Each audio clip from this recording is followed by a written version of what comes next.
Have you ever paused long enough to truly listen? Not to the traffic outside your window or the endless notifications on your screen, but to the noise inside. There is a room within you, a vast chamber where every word ever spoken to you, every judgment you have ever passed on yourself, every fear of a future that has not yet come to pass, still echoes from the walls. It is a relentless cacophony, a storm of shoulds and musts, of regrets and anxieties. And yet, beneath the deafening roar of this internal chaos, there is another sound. It is not a shout, but a whisper, a clear, quiet, and persistent hum. This is the voice of your true intention, the resonant frequency of your soul. For most of us, it has been so long since we heard it, we have forgotten it even exists. We walk through our days feeling a profound sense of exhaustion that sleep cannot fix. We follow the prescribed paths, accumulate the expected things, and yet a quiet hollowness pervades it all. We are running on scripts written by others, performing a role in a play we never auditioned for. This is the crisis of the disconnected self, the burnout that comes not from overwork, but from a life lived out of alignment with that deep, inner voice.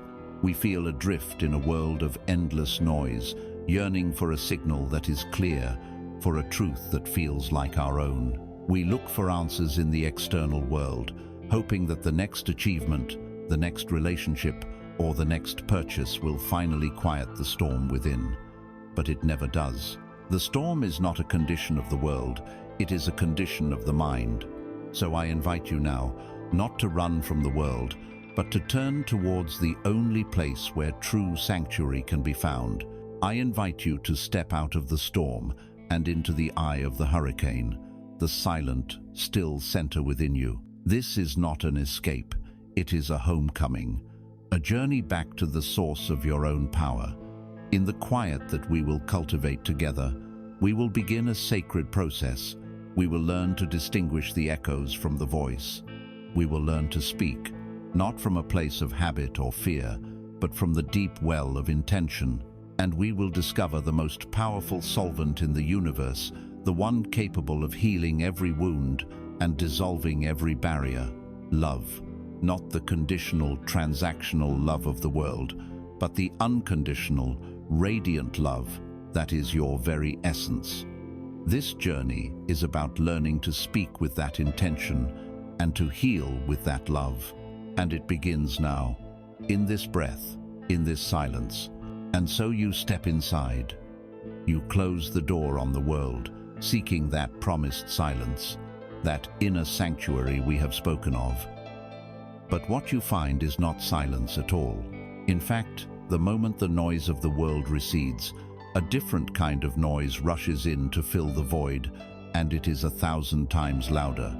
You have just walked into the echo chamber of the mind. Listen, can you hear them? The voices that are not your own, yet speak with your tongue. There is the echo of a parent's disappointment, a subtle, persistent whisper that you are not quite meeting an unstated expectation.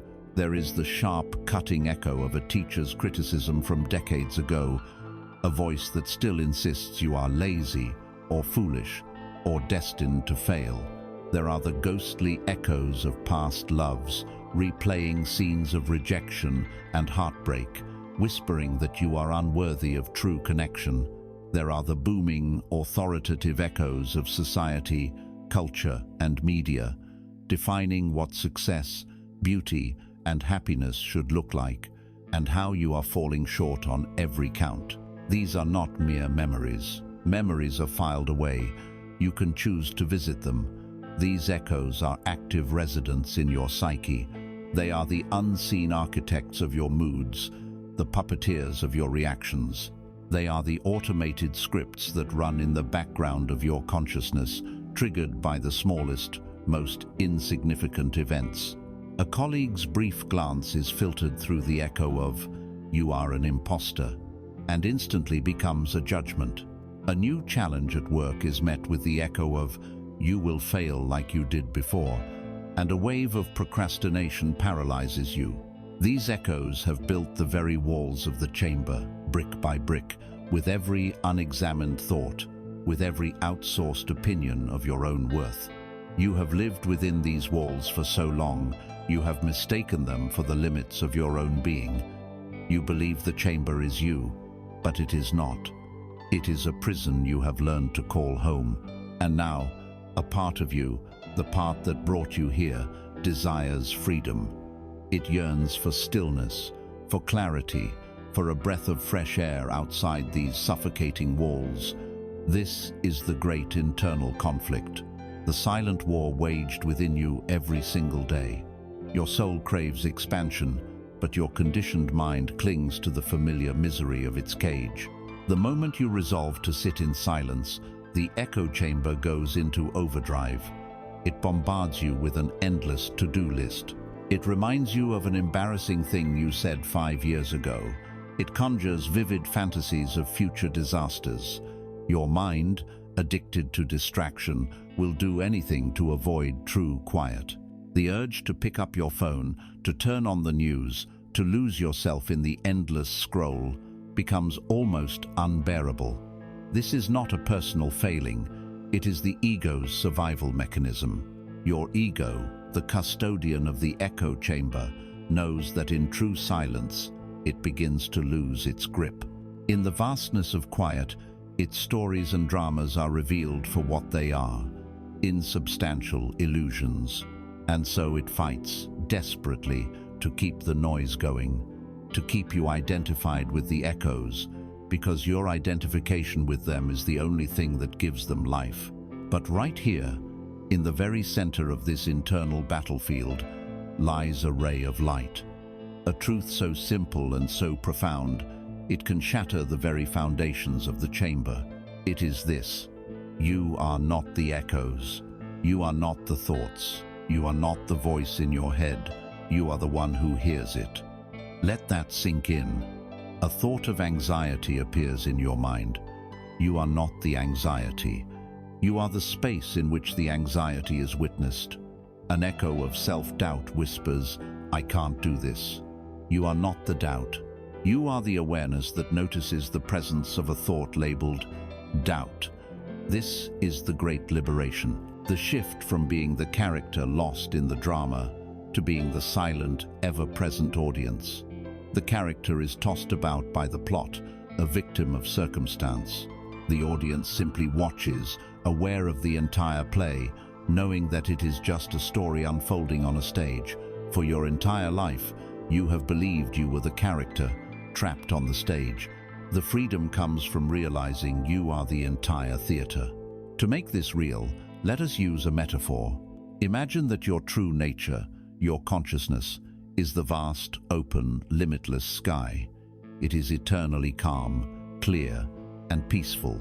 The thoughts, the emotions, the echoes in your mind are the clouds. Clouds are not the sky. They pass through the sky. Some days, the sky is filled with dark, heavy, thunderous storm clouds. These are the days of anxiety, anger, or despair. On other days, the sky is dotted with light, puffy, white clouds of happiness and joy. And on some days, the sky is perfectly clear. But through it all, the sky itself never changes. The sky is not damaged by the storm. It is not improved by a sunny day. It is simply the ever-present, silent container for all weather patterns. You are the sky. Your entire life, you have been taught to identify with the clouds. You have run frantically from the storm clouds and desperately chased after the sunny ones, forgetting entirely that your true identity is the vast, serene sky that holds both without judgment. You have lived as a cloud, tossed about by the winds of circumstance, when you were born to be the sky itself. So how do we begin to live from this new understanding? We begin with a practice so simple, it feels radical. We practice the sacred pause. The sacred pause is the conscious creation of a gap between a stimulus and your response. It is a moment of deliberate stillness. When an echo arises, when a familiar wave of emotion begins to swell, Your ingrained habit is to react instantly, to believe the thought, to become the emotion, to let the script run. The sacred pause is an act of gentle rebellion. It is the decision to do nothing, just for a breath, just for a second. The next time the echo of "you're not good enough" appears, try this. Do not fight it. Do not argue with it. Do not try to replace it with a positive affirmation. Simply pause, breathe, and observe it. Notice it as you would notice a cloud in the sky. Ah, there it is, the not good enough cloud. Look at its shape, its color, its texture. Notice the feeling it creates in your body, a tightness in the chest, a knot in the stomach. But watch it from the perspective of the sky. You are the vast, silent awareness, watching this weather pattern of thought and sensation. You are not the cloud. You are the sky. In that pause, something miraculous happens. By refusing to give the echo your energy, by refusing to believe its story, you rob it of its power. You cut its fuel supply. It may still float there for a moment, but it can no longer command you. It becomes just an event in your consciousness, not the definition of your consciousness. This is the beginning of freedom. The goal is not to have a perpetually clear, cloudless sky. That is a fantasy that creates more struggle. Storms will come, dark clouds will gather. The practice is to remember, especially in the midst of the storm, that you are the sky. To find that unshakable stillness that exists right behind the noise, that silent witness that is your true self. By practicing the sacred pause, you are not silencing the echo chamber, you are stepping out of it. You are realizing that the walls were never solid, that the door was never locked. You were always free, you just forgot you had the key. The key is your awareness. And every time you pause, every time you choose to observe rather than react, you are turning that key and stepping more fully into the brilliant, open, infinite expanse of your own being. As you sit in the stillness, as you begin to practice observing the endless parade of clouds passing through the sky of your mind, you may start to notice something else. Beneath the chatter, beneath the echoes, there is a charge in the air, a kind of atmospheric pressure. You can feel it in your body. This charge, this pressure, is the weather that produces the clouds. It is the vast, potent, and often turbulent energy of unfelt emotion. This is the source of the weight you carry. The unspoken words, the unshed tears, the stifled rage, the disallowed grief. It is the cumulative burden of a lifetime of turning away from what you were truly feeling. We are taught from our earliest days that certain feelings are unacceptable. Don't cry. Don't be angry. Don't be afraid. Be strong. Be positive. So we learn to perform a masterful act of self-betrayal. We learn to swallow our truth. When sadness rises, we push it down with a forced smile. When anger surges, we choke it back for fear of being unlovable. When fear whispers, we drown it out with distraction. But where does it all go? This energy, this life force, does not simply vanish because it is inconvenient. It cannot be destroyed. It can only be transformed. And when it is not allowed to move through you and release, it transforms into a dense, heavy, stagnant mass inside you. It becomes the weight. It settles into your body, taking up residence in your very cells. The grief you never processed for a lost loved one becomes a permanent lump in your throat, a chronic tightness in your chest. The rage you swallowed in the face of injustice becomes the grinding of your teeth at night, the searing pain in your jaw, the tension that knots your shoulders up to your ears. The terror you felt as a helpless child becomes the cold, persistent knot of anxiety in the pit of your stomach. This is not poetry. It is physiology. Your body keeps the score. It is an honest historian of your emotional life, and the chronic fatigue you feel is not laziness. It is the sheer exhaustion of carrying the immense weight of all your unspoken words. The sudden irritability, the inexplicable sadness, the pervasive numbness, these are not character flaws. They are the cries of a soul suffocating under the pressure of all that has been left unfelt. And so we arrive at another great internal conflict. The paradox is this: we are desperate for relief from this weight, yet we are terrified of the one thing that will relieve it, the act of feeling. We have been conditioned to believe that to feel these things is to be overwhelmed by them, to drown in them. We believe that strength is the ability to not feel. We have it backwards. That is not strength. It is suppression. And suppression requires a colossal, unending expenditure of life, force energy to keep the dam from breaking. True strength, true courage, is the willingness to turn towards yourself with absolute honesty and grant yourself permission to feel. It is the courage to finally listen to the testimony of your own body, to honor the legitimacy of your own pain. The journey of healing is not a matter of getting over your past. That is a dismissive, violent idea. The journey is about learning to move through it, and the only way to move through it is to feel your way through it. Here is the key, the liberating truth that can change your entire relationship with your inner world. Emotion is simply energy in motion. Emotion, that is all it is. It is not good or bad. It is not you. It is a current of energy designed by nature to flow through you, deliver its information, and then pass on. When you allow it to do so, it is a clean and purifying process. It is when we interrupt this flow, when we judge the energy, fear it, and build dams against it, that it becomes toxic and stagnant. You cannot think your way out of a feeling. The mind, the echo chamber, will try. It will analyze, rationalize, and explain away the feeling, creating elaborate stories about it. But this is just another form of resistance. It is like describing a river in intricate detail, instead of simply getting in the water. The only way out is through. The only way to release the energy is to feel it nakedly, without a story attached. Imagine your life force as a great river flowing through you. It is meant to be clear, powerful, and free-flowing. Every time you suppress an emotion, you throw a stone into that river. Every major trauma is a boulder.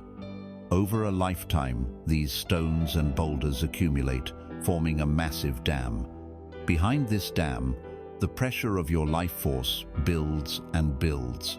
This pressure is the anxiety, the depression, the sickness, the weight. Your deepest fear is that if you open the floodgates even a little, the resulting flood will destroy you. So you spend all your energy reinforcing the dam, patching the leaks. But this is a losing battle. The pressure is relentless. The courageous work of healing is to become a conscious engineer of this dam. It is not about blowing it up with dynamite.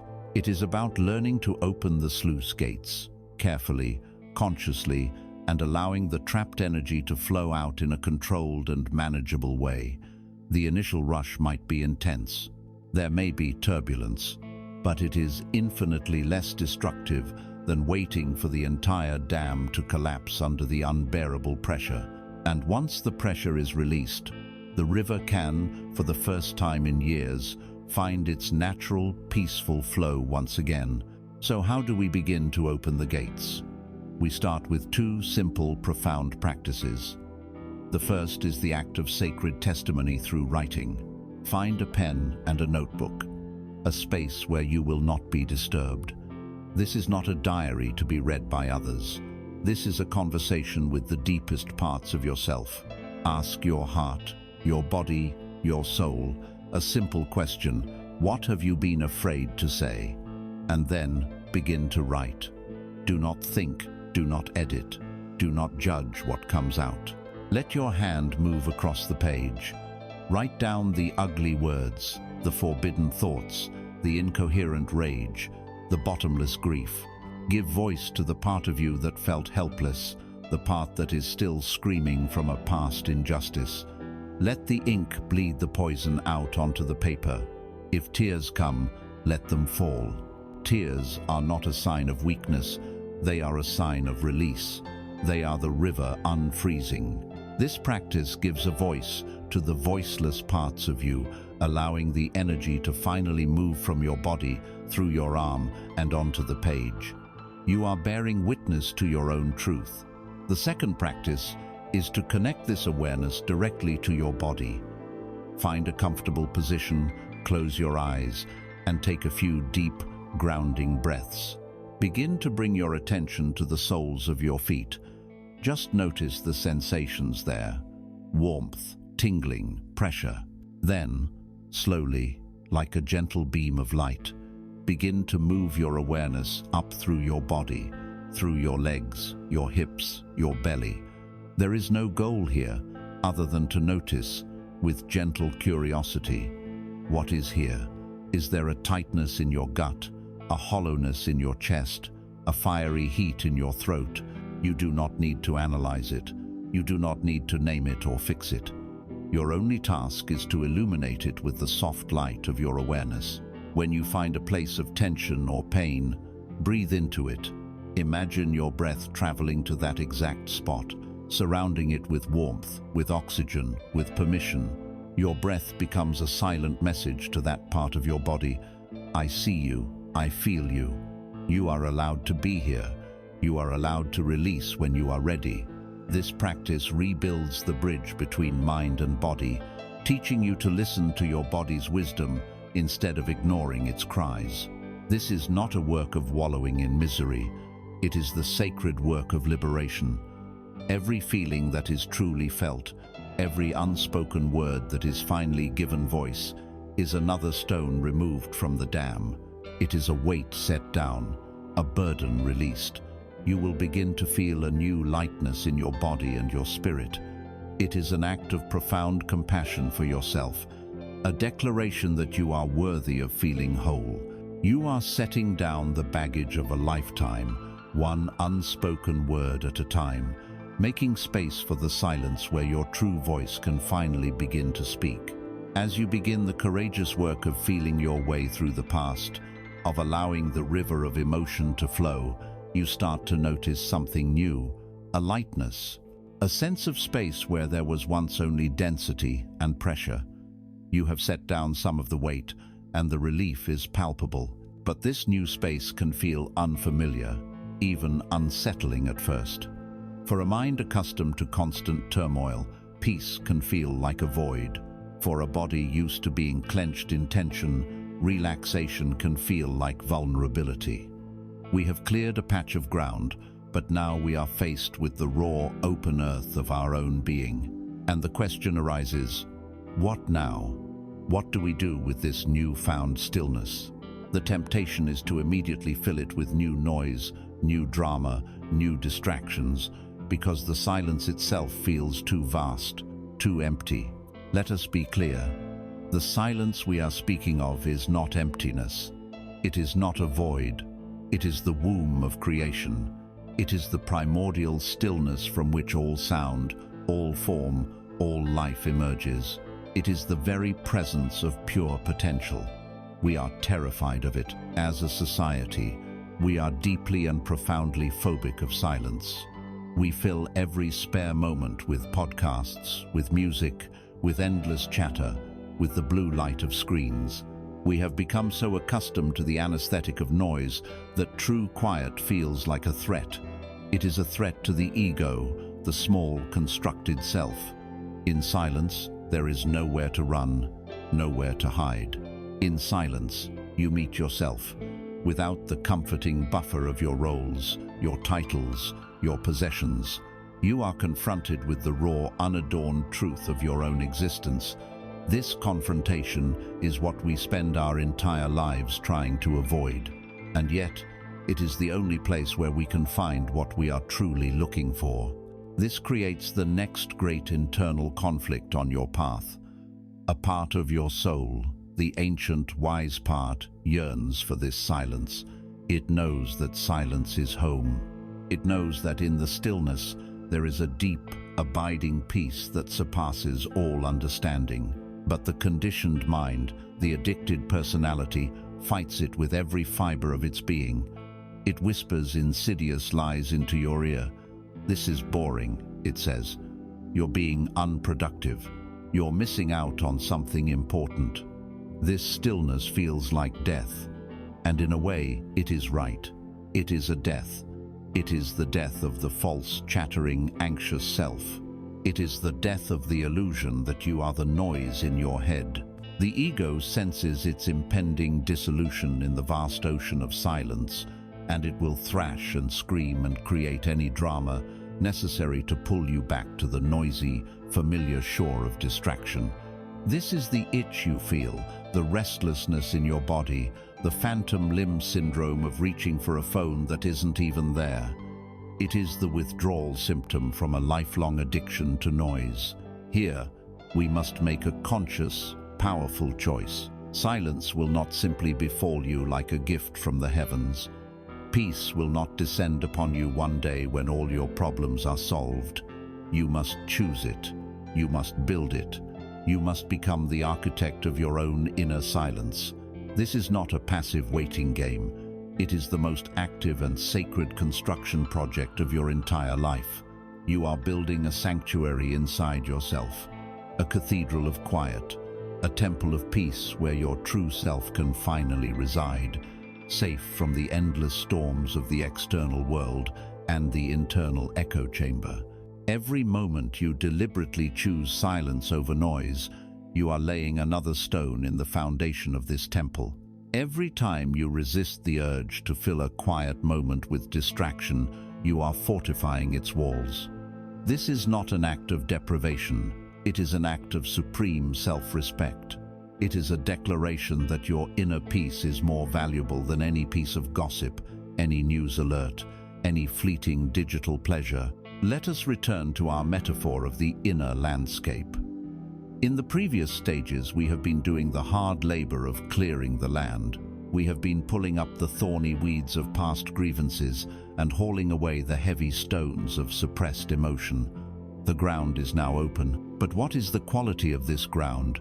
If we continue to allow the noise of the world to trample all over it, the earth will become compacted, hard, and barren. Nothing can grow on such soil. Noise is like concrete poured over your inner world. You cannot plant a seed in a storm. You cannot sow your intentions on ground that is constantly being shaken by the tremors of anxiety and distraction. Silence, true inner silence, is the fertile soil.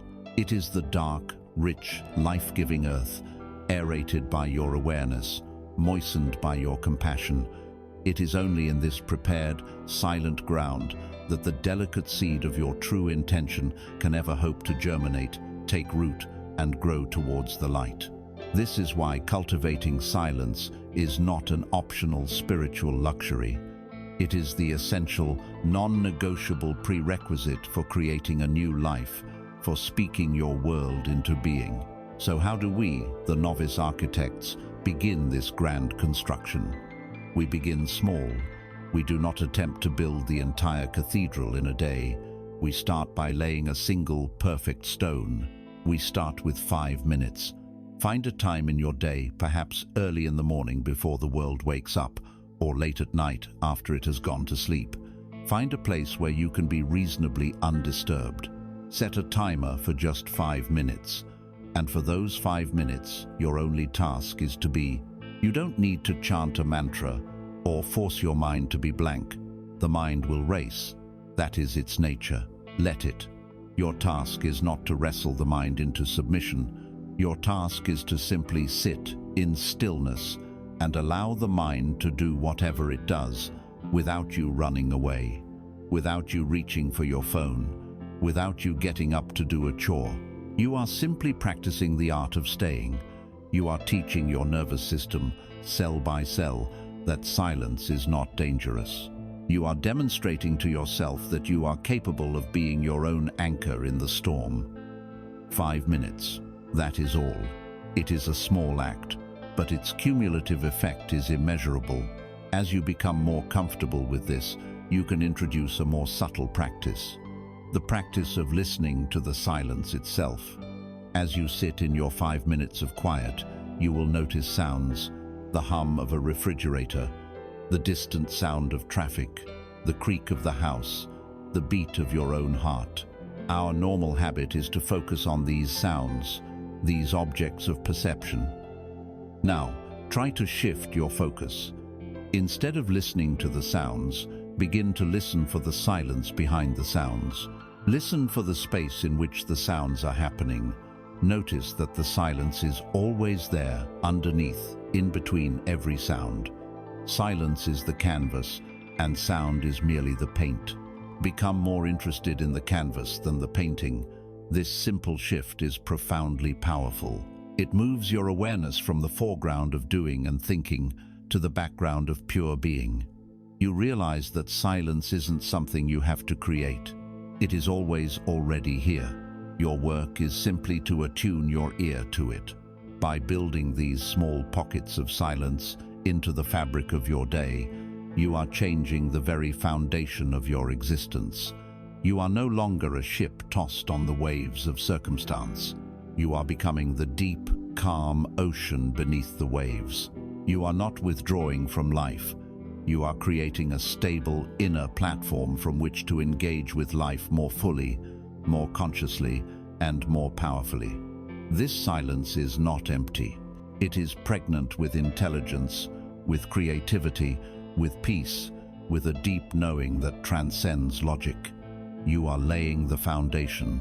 In this sacred, silent ground that you have so lovingly prepared, you will soon be ready to plant the seed of true intention. You have made the decision. You have stood in the quiet clearing of your own mind and committed to the sacred work of building a sanctuary, a temple of inner silence. You have felt the initial relief of setting down your burdens and the profound potential of this newfound space. It is precisely at this moment of true, heartfelt commitment, when your intention is pure and your resolve is clear, that a new and formidable force makes itself known. It rises from the depths of your being like a great sluggish tide, threatening to pull you back into the familiar chaos. This force is resistance. Do not be discouraged by its arrival. In fact, you should take it as a sign of progress. Resistance does not show up for a battle that is not worth fighting. Its presence is confirmation that you are threatening the old order, that you are challenging the deeply entrenched patterns of a lifetime. The work has truly begun. Resistance is a master of disguise, a cunning saboteur of the soul. It will not announce itself with a trumpet blast. It will creep in, disguised as your own rational thoughts and legitimate feelings. Its favorite costume is overwhelming, sudden fatigue. The moment you decide to sit for your practice, an immense wave of sleepiness washes over you, a weariness so profound you can barely keep your eyes open. This is not ordinary tiredness. This is a tactic. Resistance also loves to masquerade as sudden, urgent productivity. A trivial chore you have ignored for weeks, dusting the bookshelves, organizing a drawer, suddenly becomes the most important task in the world. A task that absolutely must be done right now. Its most powerful disguise, however, is the voice of reason, the voice of doubt. It will whisper, "What is the point of this? It's not working. Nothing is changing. You're just sitting here wasting time. You tried this before and failed. What makes you think this time will be any different?" It will flood your mind with a torrent of logical-sounding arguments, each one designed to erode your resolve and make your commitment seem foolish and naive. Understand what this is. This is the immune system of the ego. Your ego, the constructed identity built from your past, your habits, and your fears, has one primary directive: to maintain the status quo. It equates change with death. Even if the current situation is one of misery and anxiety, it is a familiar misery. It is predictable. Your new commitment to silence, to awareness, to healing, is a foreign entity. The ego's immune system identifies this new, peaceful habit as a virus and launches an all-out attack to neutralize it. It does this not because it is evil, but because it is trying to protect you. It is trying to keep you safe within the known, predictable confines of your old self. This is the source of the profound internal conflict, the inner tug-of-war that feels so exhausting. One part of you, your higher self, is pulling towards freedom, expansion, and peace. The other part, your ego, is pulling with all its might towards the safety of the familiar cage. This is the feeling of taking 2 steps forward and 1, sometimes even 3, steps back. It is the deep frustration that leads to self-blame. I have no willpower, you might say. I am weak. I am undisciplined. But you must understand that trying to defeat resistance with sheer willpower is like trying to punch the ocean into submission. Willpower is a finite muscle that fatigues. Resistance is a timeless, elemental force. We need a different strategy.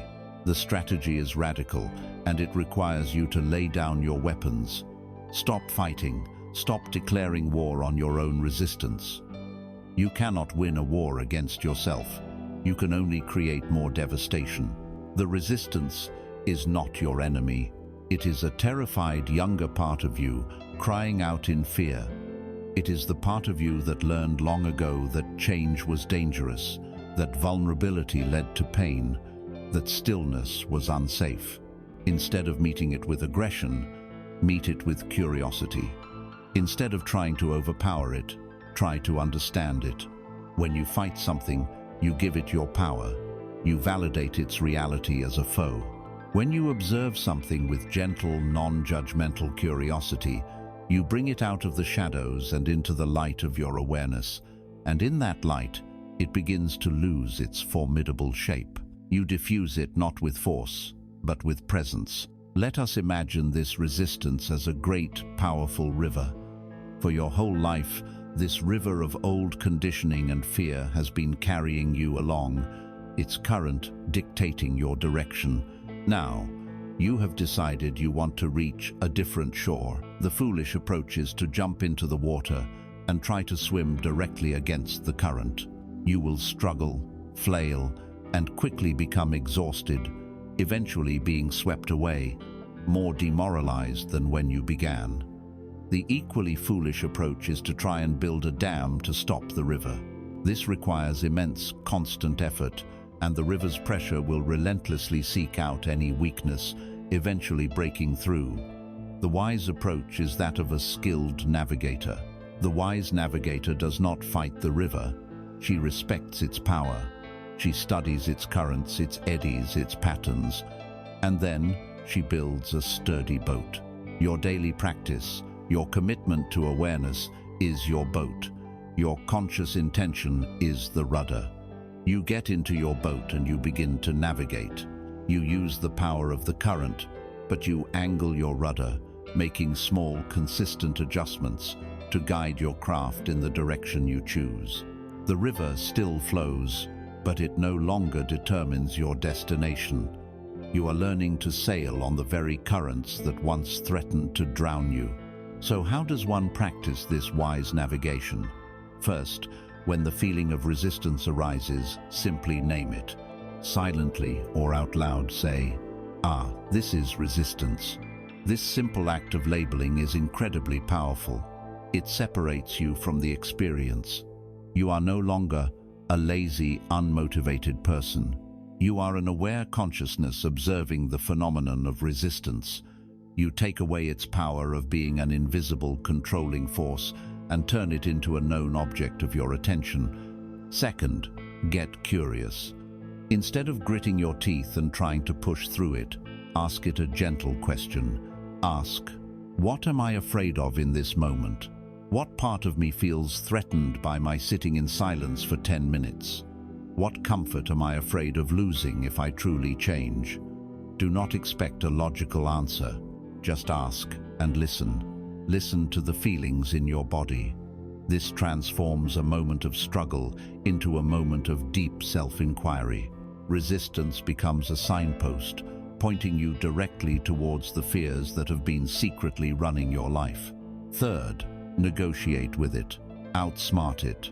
Resistance loves to feed on overwhelming tasks. The thought of meditating for 30 minutes can feel like climbing a mountain, giving the resistance plenty of ammunition. So, make a deal with it. Use the 2-minute rule. Say to yourself, I don't have to meditate for 30 minutes. I will just sit on the cushion for 2 minutes. That's the entire commitment. The task is so small, so non-threatening, that the resistance has a hard time justifying a full-scale attack against it. What you will often find is that once the initial inertia is overcome, once you are sitting there, 2 minutes quietly becomes 5, and 5 can become 10. And even if it doesn't, a consistent 2-minute practice every day is infinitely more powerful than a sporadic 30-minute battle once a week. Consistency is the language of transformation.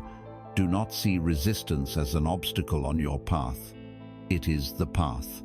The places where you are most resistant are the exact locations of your greatest opportunities for growth. Your resistance is a map of your own prison, with each point of friction showing you exactly where a locked door is waiting to be opened. By learning to meet this force with awareness instead of aggression, with curiosity instead of condemnation, you are learning the very art of alchemy. You are learning to transform the lead of your deepest fears into the gold of your freedom. You are discovering that you were never the victim of the river. You were always the navigator. Having learned to navigate the powerful currents of resistance, you begin to notice that this river is not a monolithic force. It is made of many different streams, many different voices, all merging into one great flow, all vying for your attention. To continue our journey toward the sea of tranquility, we must evolve. We must move from being a navigator who skillfully stays afloat to being a master craftsman. For what we need now is not a better boat, but a tool of exquisite precision, a tool to help us distinguish the treacherous undercurrents from the true deep water channel. We must enter the forge of the self and create a blade of unimaginable sharpness and clarity. This is the sword of discernment. This sword is not a weapon of aggression. You will not use it to attack the parts of yourself you do not like, for that is the old way, the way of inner warfare that only creates more ruins. No, this is an instrument of liberation. Its edge is not made for violence, but for clarity. Its purpose is to cut through the thick, tangled jungle of mental noise, to sever the parasitic vines of illusion that choke your spirit, and to part the veil of confusion so that you may see what is real. For within you, two primary voices are constantly speaking. Your ability to distinguish between them is the single most important skill you will ever develop on this path. The first voice is the voice of fear. It is also the voice of the ego, the inner critic, and the wounded child. It is loud, frantic, and perpetually urgent. It screams, it shouts, it insists. It uses words like should, must, have to, and it specializes in the terrifying game of what if. It is a master logician, but its logic is always based on the data of your past pains and failures. It projects this data onto the screen of the future and creates vivid, detailed horror films of everything that could possibly go wrong. It tells you that you are not good enough, that you are not safe, that you will be abandoned. It thrives on complexity, on drama, and on problems. When you are listening to the voice of fear, your body clenches, your stomach tightens, your jaw locks, your breathing becomes shallow. It is a state of contraction. It is the feeling of a cage door slamming shut. The second voice is the voice of truth. It is also the voice of intuition, of the higher self, of that deep inner knowing. This voice is utterly different. It is quiet. It is calm. It is steady. It does not shout to be heard over the din of fear. It waits patiently for you to become silent enough to hear it. It often does not use words at all, but communicates through a simple, clear, peaceful sense of knowing.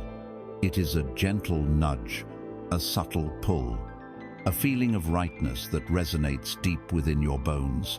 When it does use words, they are simple, clear, and encouraging. The voice of truth does not argue or try to convince you with complex logic. It simply states what is. When you are listening to this voice, Your body relaxes, your shoulders drop, your breath deepens, your heart feels open. It is a state of expansion. It is the feeling of a cage door dissolving into light. The great internal conflict, the source of so much paralysis and confusion, is that we have been conditioned for a lifetime to trust the loud voice and dismiss the quiet one. We mistake the frantic shouting of fear for responsible, rational thinking. We mistake the quiet hum of truth for naive, wishful thinking or dangerous foolishness. Fear feels familiar, so we think it is ours. Truth feels vast and new, so we think it is alien.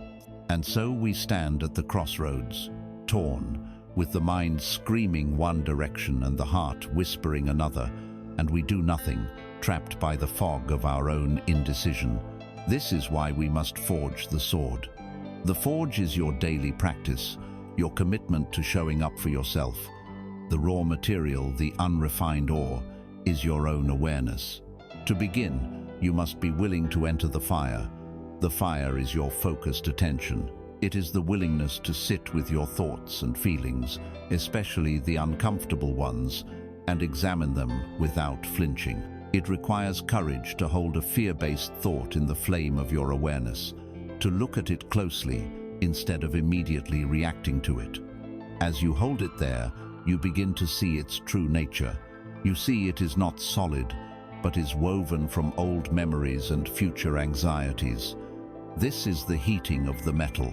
Then comes the hammer and the anvil. Every single time a choice presents itself, the choice to believe a limiting thought or to let it go, the choice to follow a fear-based impulse or to pause and listen for a deeper truth, you have an opportunity to strike the hot metal. Every conscious decision to not engage with the voice of fear and instead to turn your attention to the silent space where truth resides is a blow of the hammer.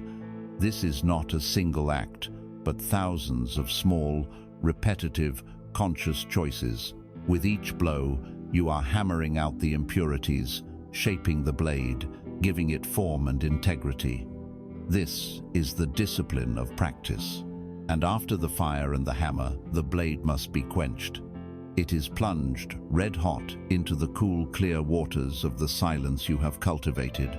This is the crucial step where the blade hardens, where its molecular structure is set, where it gains its unshakable strength and its keen edge. After the active, fiery work of examining your thoughts, you must return to stillness. You must rest in the quiet, allowing the new learning, the new clarity, to integrate into your very being. It is in this silent immersion that discernment becomes less of a mental activity and more of an intuitive faculty. Now you have this blade of light. How do you wield it? You use it with two simple yet profound techniques. The first is to create a filter of origin for your thoughts. Before you act on a powerful impulse, before you wholeheartedly believe a compelling thought, you pause. You hold the thought up to the light on the flat of your blade, and you ask it two questions. First, do you come from a place of love or a place of fear? And second, do you lead me toward expansion or toward contraction? An impulse born of fear will always lead to a feeling of tightness, of shutting down, of being smaller. An impulse born of love, of truth, will always lead to a feeling of openness, of possibility, of becoming larger, even if the path it suggests is challenging. The sword cuts through the confusion, revealing the origin of the thought, allowing you to choose wisely. The second technique is to learn to trust your body as an infallible compass. Your mind can be deceived by the clever arguments of fear, but your body cannot lie. It is a finely tuned, resonant instrument. Pay attention to its signals. When you consider a path or a decision, what happens in your body? Does a subtle tension appear in your gut? Does your throat tighten? That is the feeling of dissonance. That is your body telling you, this is not in alignment with truth. Or, does a feeling of warmth spread through your chest? Do you feel a subtle sense of calm, of rightness, a quiet hum of energy. That is the feeling of resonance. That is your body vibrating in harmony with truth. Learn to honor these physical signals above the clamor of your thoughts. Your body is the hilt of your sword, the place where you connect with its power. This is the art of discernment. It is the foundation of inner sovereignty. It is the skill that allows you to stop being a boat tossed about by the chaotic currents of your own mind and to become the conscious, masterful creator of your experience. The practice is a lifelong one of continually sharpening the blade, of learning to wield it with ever greater wisdom and grace. But the sword is now in your hand. It is forged from your own attention and tempered by your own peace. With this blade of light, you are no longer a wanderer lost in the fog. You are the wayfinder, carving a path of truth with every conscious choice. Now that you hold the sword of discernment, its blade cool and true in your hand, you possess the clarity and courage to enter one of the most sacred, yet often the most neglected corners of your inner world. It is a place many of us have sealed off, posting warnings on the gate, for fear of the pain that lies within. But we will go there together, with the light of awareness as our lamp and the sword of truth as our guide. We must now turn our attention to the garden of past grievances. Look, you can see it, that overgrown, shadowed patch of land within you. The air here is heavy and still. The soil is sour, and the light struggles to pierce the dense canopy of thorny, tangled vines. These vines are your resentments. Each thorn is a harsh word, a betrayal, a moment of injustice that you have held on to, replaying it in your mind, watering its roots with your pain. This is the garden where nothing new can grow. Why do we tend to this bitter garden so diligently? Why do we cultivate these weeds of resentment, even as they choke the life from our own spirit? We must understand the psychology of the grievance. To the ego, a grievance is a treasure. It provides a powerful, if perverse, sense of identity. To be the one who was wronged is to be righteous. It gives the ego a story to tell, a villain to blame, and a justification for its own unhappiness. Holding on to anger can feel like holding on to power, a way of punishing the other person in the courtroom of your mind. You become the prosecutor, the judge, and the jury, and you sentence them over and over again to the prison of your condemnation. But look closely. Who is truly in the prison? Who is drinking the poison, day after day, hoping the other person will suffer? The other person is likely living their life, oblivious, while you are the one bound by the energetic chains of your own bitterness. These chains anchor you to the past, forcing you to drag the weight of yesterday into the fresh potential of today. This brings us to one of the most profound and difficult internal conflicts on the spiritual path: the struggle with forgiveness. Your soul, your higher self, yearns for freedom. It knows that this burden is toxic, that it is blocking you from receiving love, joy, and peace in the present moment. But your ego, the righteous keeper of the grievance, screams in protest. Forgive them, it scoffs. After what they did? Never. It was unjust. They don't deserve my forgiveness. Forgiving them means I am condoning their behavior. It means I am weak. It means they win. This is the great battle between the need to be right and the need to be free. Your ego would rather be right, even if it means living in a bitter, lonely prison of its own making. Your soul knows that your freedom is infinitely more valuable than being right. It understands a truth that the ego cannot grasp. Forgiveness is not, and has never been, for the other person. It is a gift you give to yourself. We must redefine forgiveness.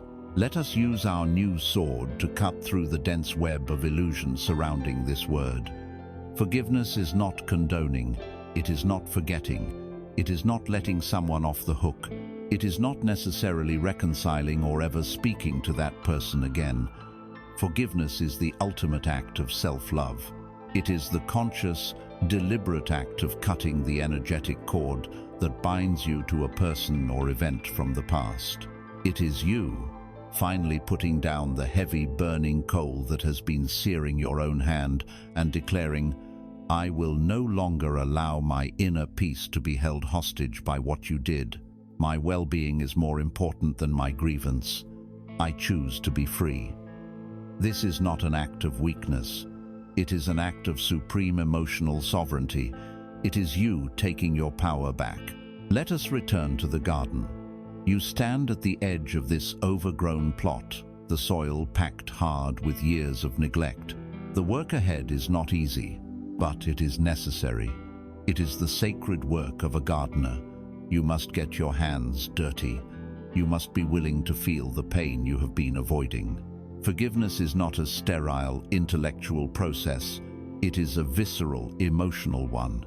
Each weed of resentment must be pulled out by the root.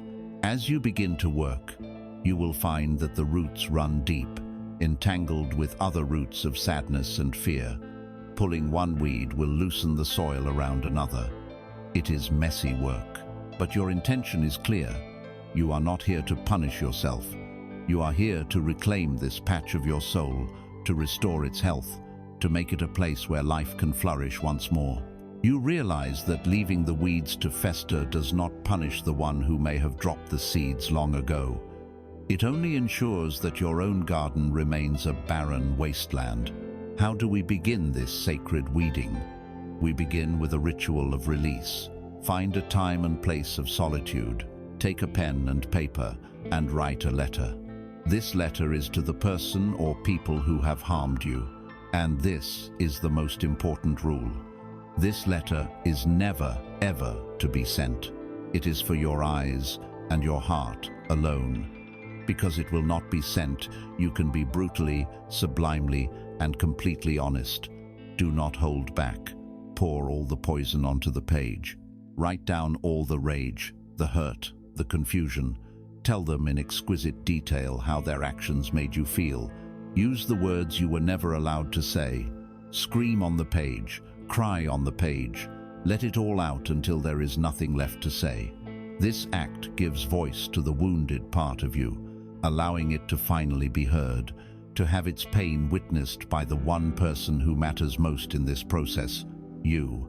When you are finished, you must release it. Take the letter and, in a safe and symbolic act, destroy it. Burn it and watch the smoke carry the pain away, transforming it from solid matter into liberated energy. Shred it into 1,000 pieces. Bury it in the earth. This is an alchemical ritual, a declaration to the universe that you are transmuting this pain and letting it go. When the ground has been cleared of the largest weeds, the soil is still tender. We must now add nutrients. We do this with a gentle and sometimes very challenging practice. The practice of metta, or loving kindness meditation. Sit quietly and begin by offering this kindness to yourself. Say silently, "May I be happy, may I be healthy, may I be safe, may I be free from suffering." Feel the intention behind these words.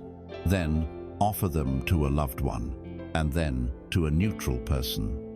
Finally, when and only when you feel ready, and it may not be today, you gently hold the person who harmed you in your awareness. You do not have to feel a gush of love. You do not have to force anything. You simply hold the intention for your own sake and whisper, "May you be free from the suffering that caused you to create suffering." You wish them peace, not because they deserve it, but because you deserve peace. You are dissolving the last, subtle, energetic threads of entanglement. It is the final rinsing of the soil. Look at your garden now. The thorns are gone. The sour ground has been turned. The air feels lighter. The sun can finally reach the earth. You have not erased the past, but you have refused to let it poison your present. You have honored your pain by feeling it, and you have honored your future by releasing it. You have weeded your sacred ground, and for the first time in a long time, it is ready for rain, ready for sun, ready for the new seeds of a life lived in freedom. You have made space for joy to bloom. Having cleared the garden of past grievances, a new kind of clarity begins to dawn. You have pulled the weeds of blame and turned the soil of resentment, and the air in your inner world is now clean and crisp. In this clear atmosphere, you find yourself walking toward the edge of a great, still lake. For the first time, the water is not disturbed by the winds of your inner turmoil. It is a perfect, flawless mirror, and as you gaze into it, you see a reflection so startlingly clear that it takes your breath away. It is here, at the edge of this profound stillness, that you encounter one of the most powerful, challenging, and ultimately liberating truths on the path to sovereignty. You have arrived at the mirror of absolute responsibility. For our entire lives, we are taught to stand before this mirror and blame the reflection for what we see. We are conditioned to operate from a consciousness of victimhood. The world is something that happens to us. People do things to us. Circumstances conspire against us. Our boss is the cause of our stress. Our partner is the cause of our loneliness. The economy is the cause of our lack. This perspective feels safe. It feels righteous. It allows the ego to remain blameless, a noble sufferer in a cruel and random world. But this perceived safety comes at an unbearable price, the price of your power. As long as something or someone else is the cause of your unhappiness, you are utterly powerless to change it. You must wait for them to change. You must hope that the world will one day magically rearrange itself to your liking. You become a leaf in the wind, a ship without a rudder, praying for a favorable current. The principle of absolute responsibility is a radical and complete reversal of this worldview. It is a terrifying concept for the ego, but it is the soul's liberation song. The principle is this: the universe does not happen to you, it happens from you. The world you experience is not an objective reality acting upon you. It is a perfect, holographic mirror reflecting the total sum of the beliefs, assumptions, fears, and states of being that you hold within your own consciousness. The people in your life are messengers. The circumstances you face are feedback. The entire world is a stage, and the actors can only play the roles that you, on the deep, subconscious level of your being, have cast them in. They show up in your reality to perfectly mirror the unhealed parts of yourself. At this point, the ego rebels with tremendous force. "What are you saying?" it screams. "Are you saying the abuse was my fault? That the betrayal was my fault? That the illness was my fault?" This is a crucial misunderstanding we must clarify with great compassion. Absolute responsibility is not about blame or fault. Blame looks to the past and assigns guilt. Responsibility looks to the present and reclaims creative power. This principle is not asking you to take the blame for what may have happened to you in a state of relative unconsciousness. It is inviting you to take 100% ownership of your experience of reality, right here, right now. It is the recognition that while you may not have consciously chosen the script, you are the projector through which the film is being played. To change the film, you must change what is inside the projector. Let us deepen into the metaphor of the mirror. Imagine you walk up to a mirror and the reflection is frowning. What do? Do you yell at the reflection? Do you plead with it to smile? Do you try to polish the glass, hoping to wipe the frown away? Do you become angry and smash the mirror? All of these actions are insane, yet this is precisely how we spend our lives engaging with the world. We try to change the reflection. We try to manipulate others, to argue with circumstances, to force the world to be different so that we can finally feel happy. The mirror of the world simply and impassively reflects our efforts back to us. It reflects our struggle, our anger, our desperation. The great liberating secret is this: you cannot get the reflection to smile first. The first movement must come from you. You, the source of the reflection, must be the one to soften your own face, to allow the corners of your own mouth to turn upwards. And then, And only then, the mirror has no choice but to instantly, effortlessly, reflect that smile back to you. This is the end of the game of waiting. It is the end of petitioning the universe for change.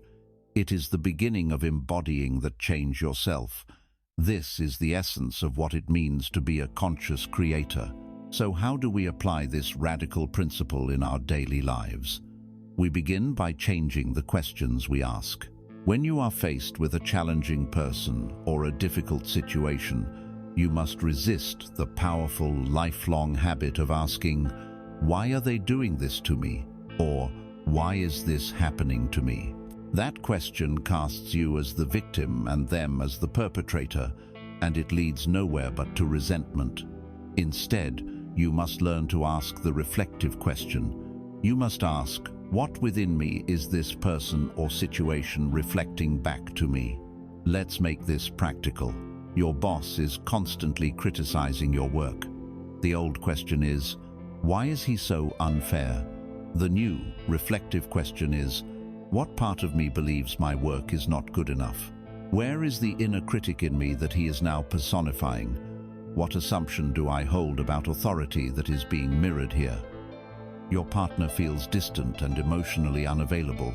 The old question is, why won't they open up to me? The new question is, where am I emotionally unavailable to myself? What part of my own heart have I walled off, which they are now reflecting? This practice is not easy. It requires a brutal honesty and a willingness to look at the parts of yourself you have denied. But can you feel the power in it? The first set of questions leaves you helpless. The second set of questions brings the entire locus of control back to the one place you have any power at all, inside yourself.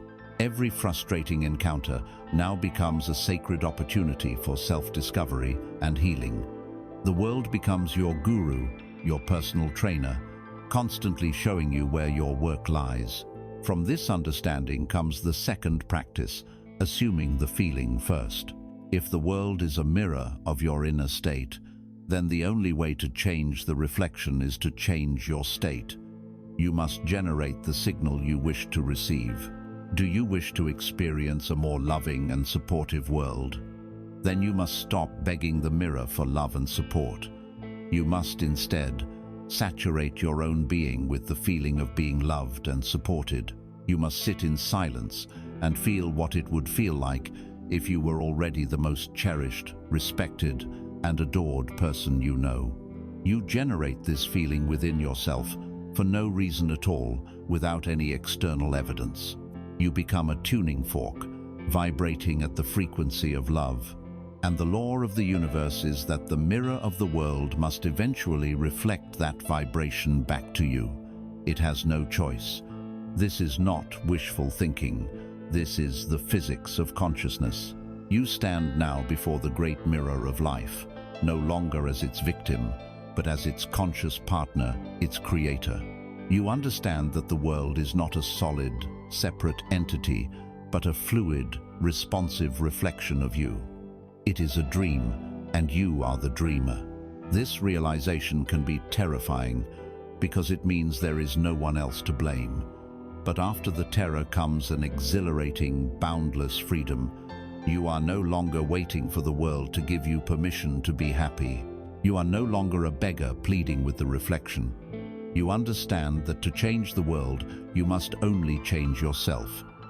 And with that knowledge, you are no longer asking for a different reflection. You are becoming it. Standing before the great mirror of the world, armed with the profound and unsettling knowledge that you are the source of all you see, a new question arises in the silent, fertile space you have cultivated. The old questions, why is this happening to me? Who is to blame? Have dissolved in the light of this new awareness. The new question is no longer one of analysis, but of creation. It is the most powerful question a human being can ask. What do I now choose to project? You have walked through the echo chamber of the mind. You have set down the weight of unspoken words. You have become the architect of your own silence, the navigator of resistance, the forger of discernment, and the tender of your own inner garden. The ground of your consciousness has been cleared, tilled, and made ready. The time for excavation is over. We have arrived at the quiet, sacred, and singular act of creation. It is time to plant the seed of intention. First, we must use our sword of discernment to make a critical distinction, for this is where many noble journeys go astray. We must understand the profound difference between a goal and an intention. A goal is a target in the external world. It lives in the future. I want to get a promotion. I want to lose 20 pounds. I want to buy a house. Goals are born, more often than not, from a consciousness of lack. They are based on the premise, I do not have this thing now, and my happiness is contingent upon acquiring it in the future. The energy of goal setting is often one of striving, forcing, and hustling. It is an attempt to impose your will upon the external world, to bend reality to your desires. While this can sometimes be effective, it is an exhausting battle, and it subtly reinforces the underlying feeling of not having, of not being enough, right now. An intention is something else entirely. It is not of the future, it is of the now. It is not about getting something, it is about being someone. An intention is a conscious decision about the state of being you choose to embody in this present moment, irrespective of external conditions. It is an internal decree, not an external pursuit. A goal says, I want to find a loving partner. An intention declares, I am the embodiment of love, radiating and receiving it freely. A goal says, I want to get out of debt. An intention affirms, I am a sovereign being living in a state of abundance and financial peace. Can you feel the energetic difference? The goal places your power in a future outcome. The intention brings all of your power home to the present moment, to the state you choose to occupy right now. The conditioned mind, the ego, rebels against this. It feels too simple, too passive. Just be abundant, it scoffs. What about my 10-step plan, my budget spreadsheet, my hustle? It feels a deep conflict between the familiar, masculine energy of doing, striving, and conquering, and this new, feminine energy of being, allowing, and attracting. But true creation is an alchemical marriage of the two. The process must begin with the state of being. You must first align your inner world with the reality you wish to experience. You do not get what you want in life, you get what you are. The purpose of setting an intention is to consciously decide what you are. It is a declaration of your identity to the universe, and the universe, as the great mirror, can only reflect the identity you proclaim. Let us use a metaphor. Think of your intention as a single, perfect acorn. Within that tiny, humble seed, the entire blueprint of a magnificent, towering oak tree already exists. The acorn does not have a 500-year plan for how it will become that tree. It does not strive and struggle, worrying about where it will find water or how it will reach the sun. Its entire work, its only purpose in each moment, is to hold the vibrational signature of the oak tree. Its job is to be, in its essence, the oak. It trusts that the soil, the sun, the rain, and the sky, the universe, will conspire to provide everything necessary for its physical form to unfold in perfect time. You are the acorn. Your intention is the oak tree held within you. Your job is not to figure out the how. The how is the domain of the universe, and its intelligence is infinitely greater than your conscious mind's. Your job is to simply, purely, and consistently embody the state of being of your wish fulfilled. The feeling is the germination of the seed. So how do we craft such a powerful seed? How do we formulate an intention that resonates with the creative power of the universe? The process is one of simplicity and deep feeling. Your intentions should be stated in the present tense, using the most powerful creative words in existence. I am. Not I will be, or I want to be. I am. This is a statement of fact to your subconscious mind, which accepts what it is told without argument. Secondly, Your intentions must be framed in the positive. You declare what you choose to be, not what you wish to get rid of. Instead of "I want to stop being anxious," your intention becomes "I am the embodiment of serene peace." You align with the presence of what you desire, not the absence of what you don't. Most importantly, the words are merely the vessel. The power is in the feeling the words evoke. As you state your intention, it must resonate within you. It must feel expansive, truthful, like a homecoming. So now, take a moment. In the quiet, fertile ground of your being, what are the most important seeds you wish to plant for this season of your life? Do not clutter the soil with 100 trivial wishes. Choose 1, 2, or perhaps 3 core intentions that make your heart sing. What qualities of being do you choose to embody? Is it "I am vibrant, radiant health"? Is it "I am a clear channel for creative expression"? Is it "I am grounded in unshakable inner peace"? Find the words that feel like a key turning in a lock within you. Take a beautiful piece of paper and write them down. This is not a to-do list. This is a sacred covenant. This is your declaration of being. Place it somewhere you can see it, not as a reminder of what you want, but as a reminder of who you have decided to be. This is the turning point of your journey. The work is no longer primarily about clearing, healing, and releasing, although that will continue. The work now shifts to conscious, deliberate creation. You have taken the awesome power that was once scattered in blaming the reflection, and you have brought it home to yourself, the source. You stand as the sower, the planter of worlds, at the center of your own universe. You have chosen your seed with love and clarity. The seed is now in the ground. It is perfect, whole, and contains within it the miraculous blueprint of a new reality. Your work now changes. It is no longer the hard labor of the plowman clearing a barren field. It is now the patient, loving, and faithful work of the gardener, who must tend to this precious seed with faith, water it with belief, and trust in the inevitable, magical unfolding of its growth. The seed of your intention now rests in the fertile darkness of your consciousness. It is a perfect, self-contained blueprint of a new reality, holding within it the promise of the magnificent oak tree. But a seed, no matter how perfect, cannot fulfill its destiny without 2 essential, life-giving elements: water and light. In the inner world, these elements are not physical. The water that nourishes the seed is your devotion, your consistent, loving attention, and the light that awakens it, that calls it forth into manifestation, is your belief. We now move from the open field of the gardener into the sacred laboratory of the soul. We are here to practice a high art, a forgotten science of transformation. We now begin the alchemy of belief. In our modern world, we have forgotten what belief truly is. We have confused it with its weaker, more passive cousin, hope. Hope is a beggar. It stands outside the castle of its desires, wishing for the drawbridge to be lowered. It admits the possibility of failure. Its very nature implies doubt. Belief is a king.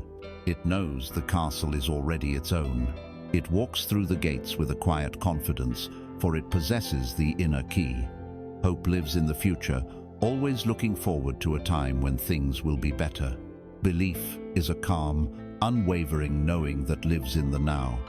It is the sensory conviction of a reality that already exists in the unseen realms of consciousness. Our entire lives, we have been programmed with the axiom, seeing is believing. You must see the proof with your own eyes before you will accept something as real. The alchemist knows that this formula is for those who wish to remain beholden to circumstance. The formula for the creator is the exact opposite. Believing is seeing. You must accept your desire as a present fact in your imagination before the world of the senses will be permitted to confirm it. This is the source of the next great internal conflict. It is a war waged between your 5 physical senses and your 6th sense, your disciplined imagination. Your senses are reporters of the past. They look at your bank account, your body, your relationships, and they file a report based on the evidence of what has been. They are historians, not prophets. Your imagination, when directed by your will, is the portal to what can be. The conflict is this. You sit down to feel the reality of your intention. Let us say, I am vibrant, radiant, health, and your senses immediately scream, liar, look at the pain in your back. Remember the doctor's report. Feel the fatigue in your limbs. The logical mind, acting as the jailer for the senses, rattles the bars of your current circumstances, insisting that they are the only reality. The battle is to remain faithful to the unseen reality of your imagination while being imprisoned within the sensory evidence of the old reality. It is a battle between memory and imagination. To create a new life, imagination must win. This is where we uncover the secret held by mystics and masters throughout the ages. The secret is to live from the end. It is to mentally and emotionally inhabit the state of your wish already fulfilled. You do not focus on the mountain you have to climb. You plant your flag on the summit in your imagination and live from that victorious perspective. Why does this work? Because your subconscious mind, the vast, powerful engine that runs 95% of your life, cannot tell the difference between a real experience and an experience that is vividly and repeatedly imagined.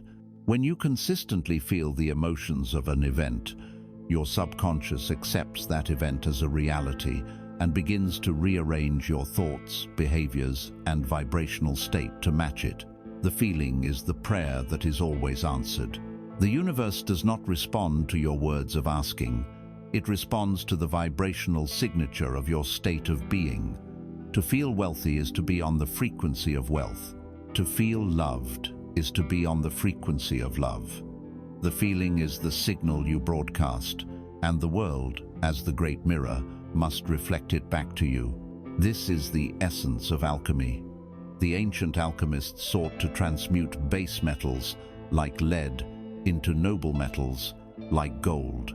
This was always understood by the wise as a metaphor for the transformation of human consciousness. The lead is your current, unwanted reality, the sickness, the lack, the loneliness. The gold is the fulfillment of your intention, the health, the abundance, the love. Your mind is the alchemical vessel, the vase. The fire that creates the transformation is your focused, sustained feeling. The catalyst that makes the reaction possible is your unwavering belief. You are not trying to create something from nothing. You are simply raising the vibrational state of the substance of your own consciousness from the heavy density of lead to the radiant light of gold. So, let us practice this high art now. This is not mere daydreaming. This is a creative act. Close your eyes and call to mind the intention you have planted. Now, do not think of it. Think from it. Step into the scene of its fulfillment. If your intention is perfect health, do not see yourself as a sick person getting well. See the world from the eyes of a person who is already vibrantly healthy. What are you doing? Perhaps you are effortlessly hiking up a mountain trail. Feel the solid earth beneath your feet. Feel the cool breeze on your skin. Hear the sound of your own deep, easy breathing. Feel the power and vitality in your legs. Engage all your senses. What does the world look like from this state of health? What conversations are you having? What activities are you enjoying? Now, the most important part. Sink into the emotion. What is the dominant feeling of being completely healthy? Is it relief? Is it freedom? Is it gratitude? Is it a simple, quiet joy? Find that feeling. Magnify it. Let it swell within you until it floods every single cell of your body. This feeling, this sensory conviction, is the light and water for your seed. This is the fire of the alchemist. Hold this state for as long as you can, not with strain, but with relaxed enjoyment. This is the true work. The second part of the practice is to carry this state with you when you open your eyes. The meditation is the charging of the spiritual battery. Assuming the state is using that power to navigate your day, you are not faking it till you make it. You are being faithful to a reality that is simply not yet visible to your eyes. When you walk, walk with the posture of the person who has achieved their desire. When you speak, speak with the quiet confidence of one whose success is assured. When you make a decision, ask yourself, how would I choose if my wish were already a fact? You begin to think, speak, and act from the assumption that your desire is already true. You are no longer performing the role of the person trying to get something. You are rehearsing the role of the person who already has it. This sustained assumption is the steady flame that completes the great work of transformation. You are the alchemist in your own laboratory.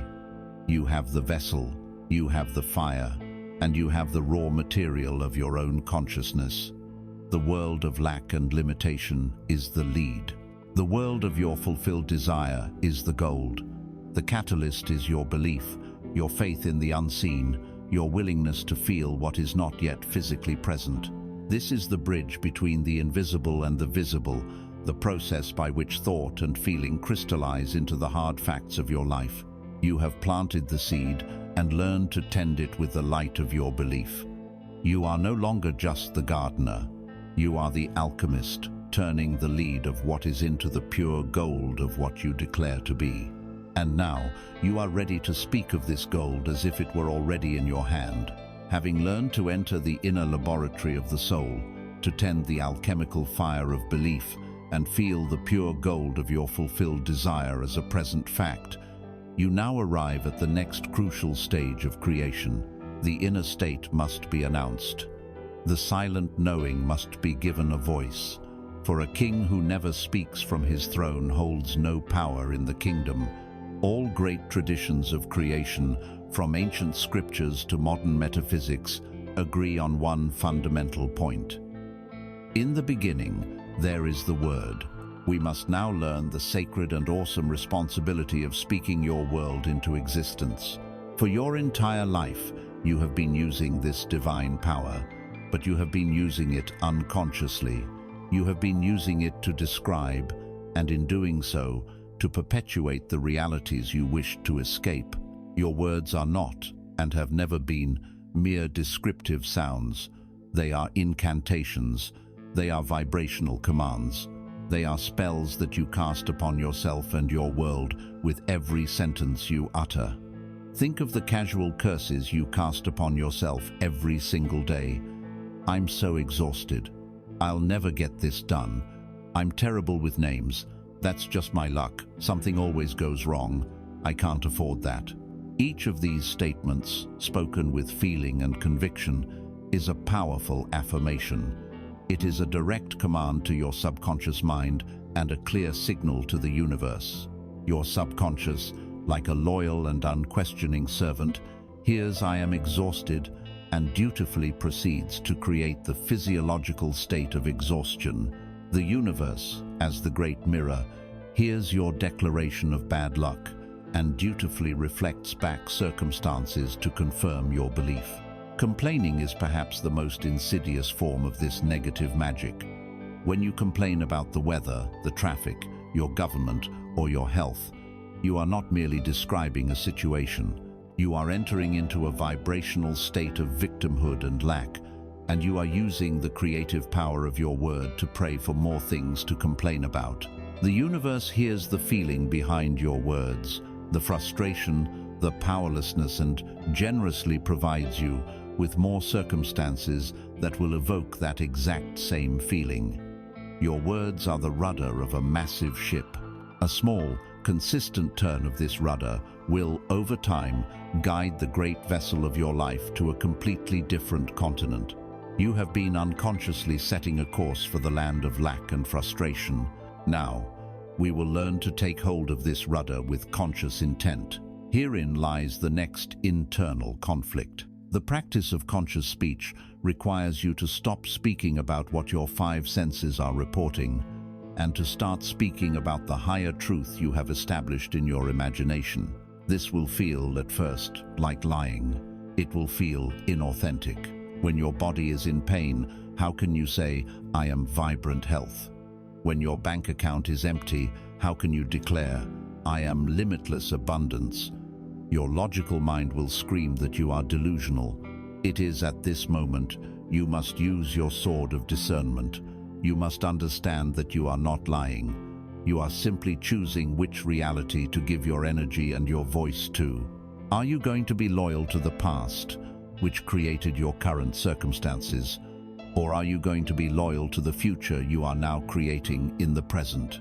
To speak of your intention as a present fact is a declaration of loyalty to your higher self over your conditioned self. It is an act of courage, an act of faith, that what you are creating in the unseen is more real than the temporary shadows you see around you.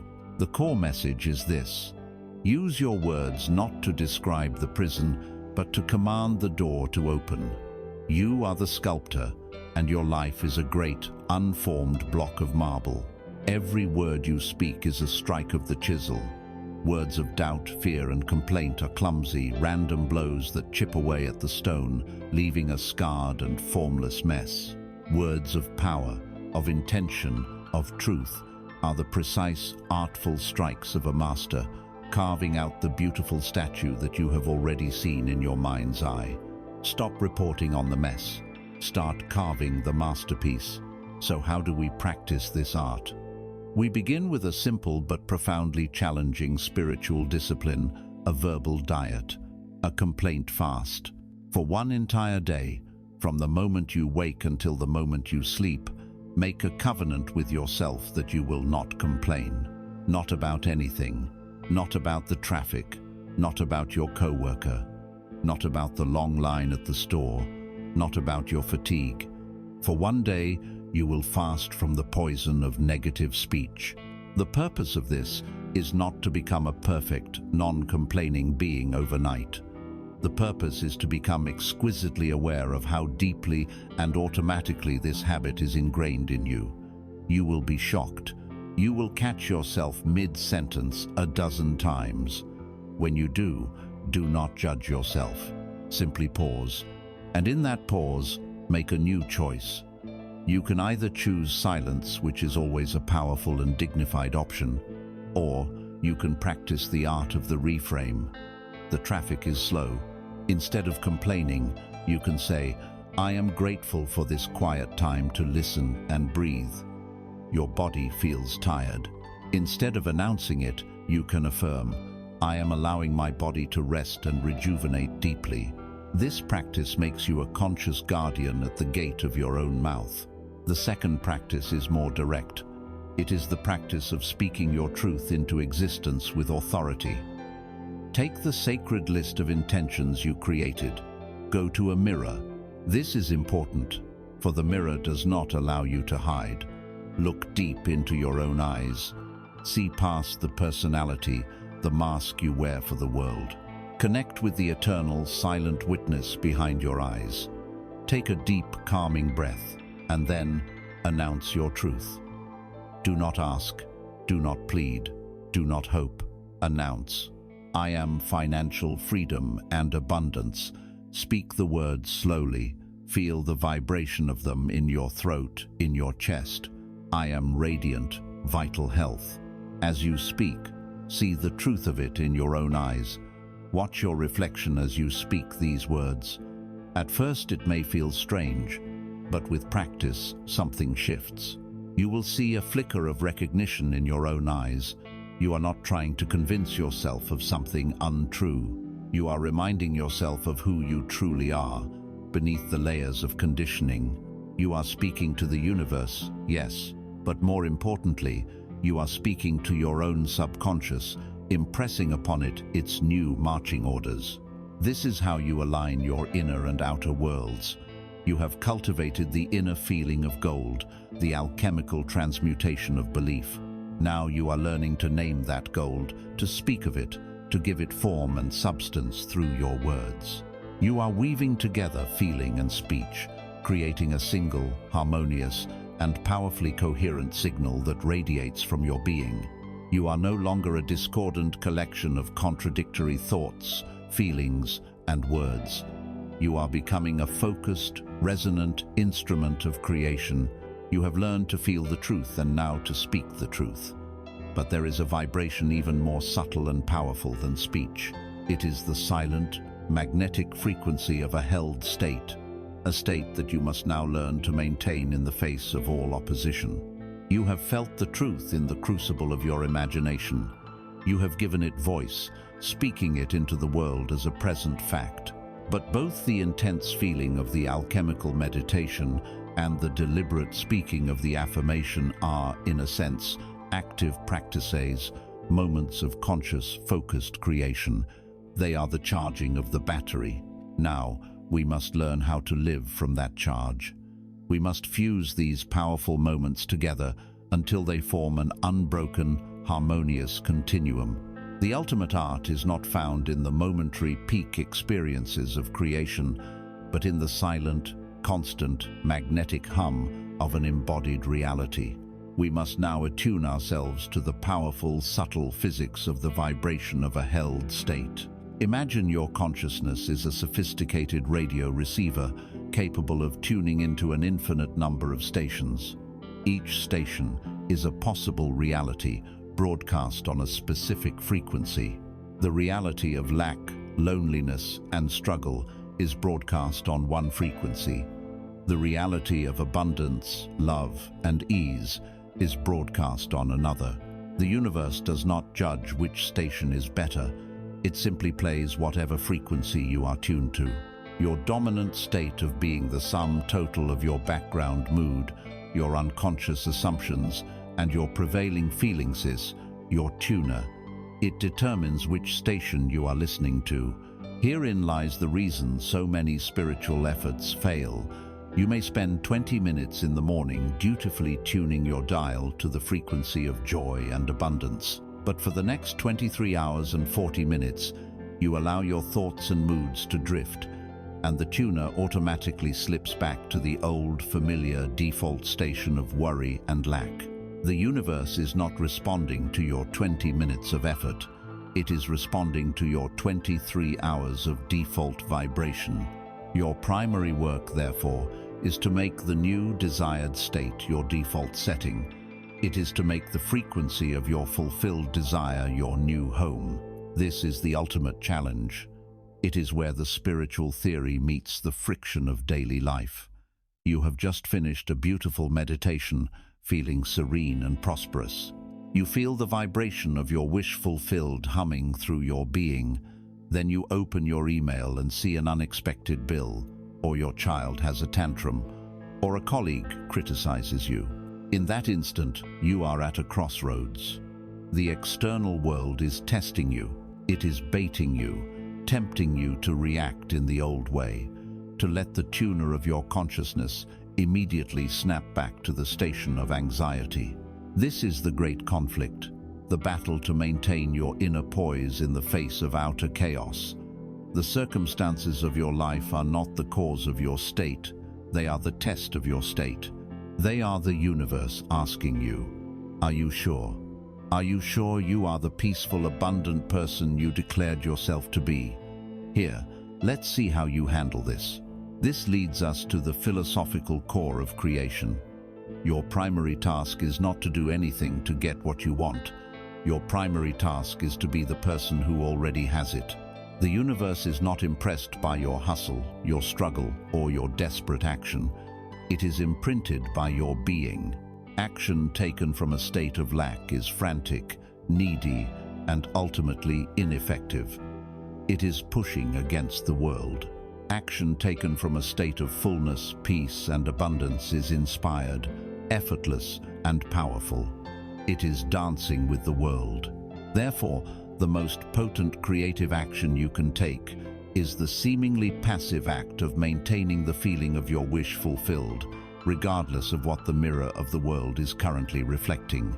This silent, unwavering state of being is a command to the universe more powerful than any shouted affirmation or strained visualization. It is you, calmly broadcasting your chosen reality. Let us return to the radio. When you first turn the dial to a new station, you might hear a lot of static. The old station may still be bleeding through. The signal of the new reality may seem faint and distant. Your work is to hold the dial steady with the gentle hand of your attention. You must tune out the static of your senses, the noise of the old reality, and focus on the faint, beautiful music of your desire. Do not get angry at the static. Do not fear it. Simply let it be what it is, the fading signal of a reality you are no longer choosing. As you consistently and patiently hold your attention on the new frequency, on the feeling of your fulfilled intention, a miracle occurs.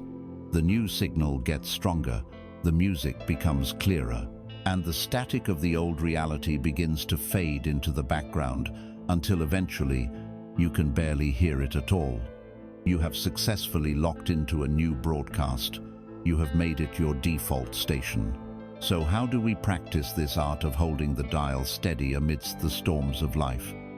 The first tool is the practice of the state check-in. Throughout your day, set little mental alarms for yourself. You can link them to common actions. Every time you walk through a doorway, every time you take a drink of water, every time you look at your phone, let this be your cue to pause for just a single breath and ask yourself, what state am I currently inhabiting? Be honest. Are you in a state of stress, impatience, worry? If so, do not judge. Simply acknowledge it. Then, immediately ask the second, more powerful question. If my deepest intention were already a manifest fact, how would I be feeling right now? The answer might be calm, confident, grateful, or relieved. Your only job in that moment is to consciously shift into that new feeling. Breathe it in, embody it. It is a reset button. It is a course correction for your vibrational rudder. It is you, consciously grabbing the tuner and moving it back to your chosen station. Doing this 10, 20, 50 times a day is infinitely more powerful than one long meditation. The second tool is a mental diet. This goes beyond the verbal diet we have already discussed. This is about becoming the curator of your own mind. It is about becoming the guardian at the gates of your attention. Thoughts of worry, doubt, and fear will arise. They are the last echoes of the old state. Your task is not to fight them, for what you resist persists. Your task is simply to refuse them your attention. Do not serve them tea. Do not invite them in and let them tell you their long, sorrowful stories. You are the bouncer at the velvet rope of your own consciousness. When a thought of what if it doesn't work appears, you simply look at it and with a calm firmness say, you're not on the list. And you gently but resolutely return your attention to the feeling of your wish fulfilled. You are choosing what to water in the garden of your mind. Starve the weeds of doubt and nourish the flower of faith. This is the silent, invisible work that creates tangible, visible worlds. It is the final integration of feeling, thought, and speech into a unified, constant state of being. You are no longer just practicing techniques. You are becoming a living, breathing broadcast of your new reality. Your only work is to maintain the signal, to keep the instrument of your being tuned to the key of your desire. You have become the tuning fork, vibrating with such clarity and consistency that reality itself begins to harmonize with you.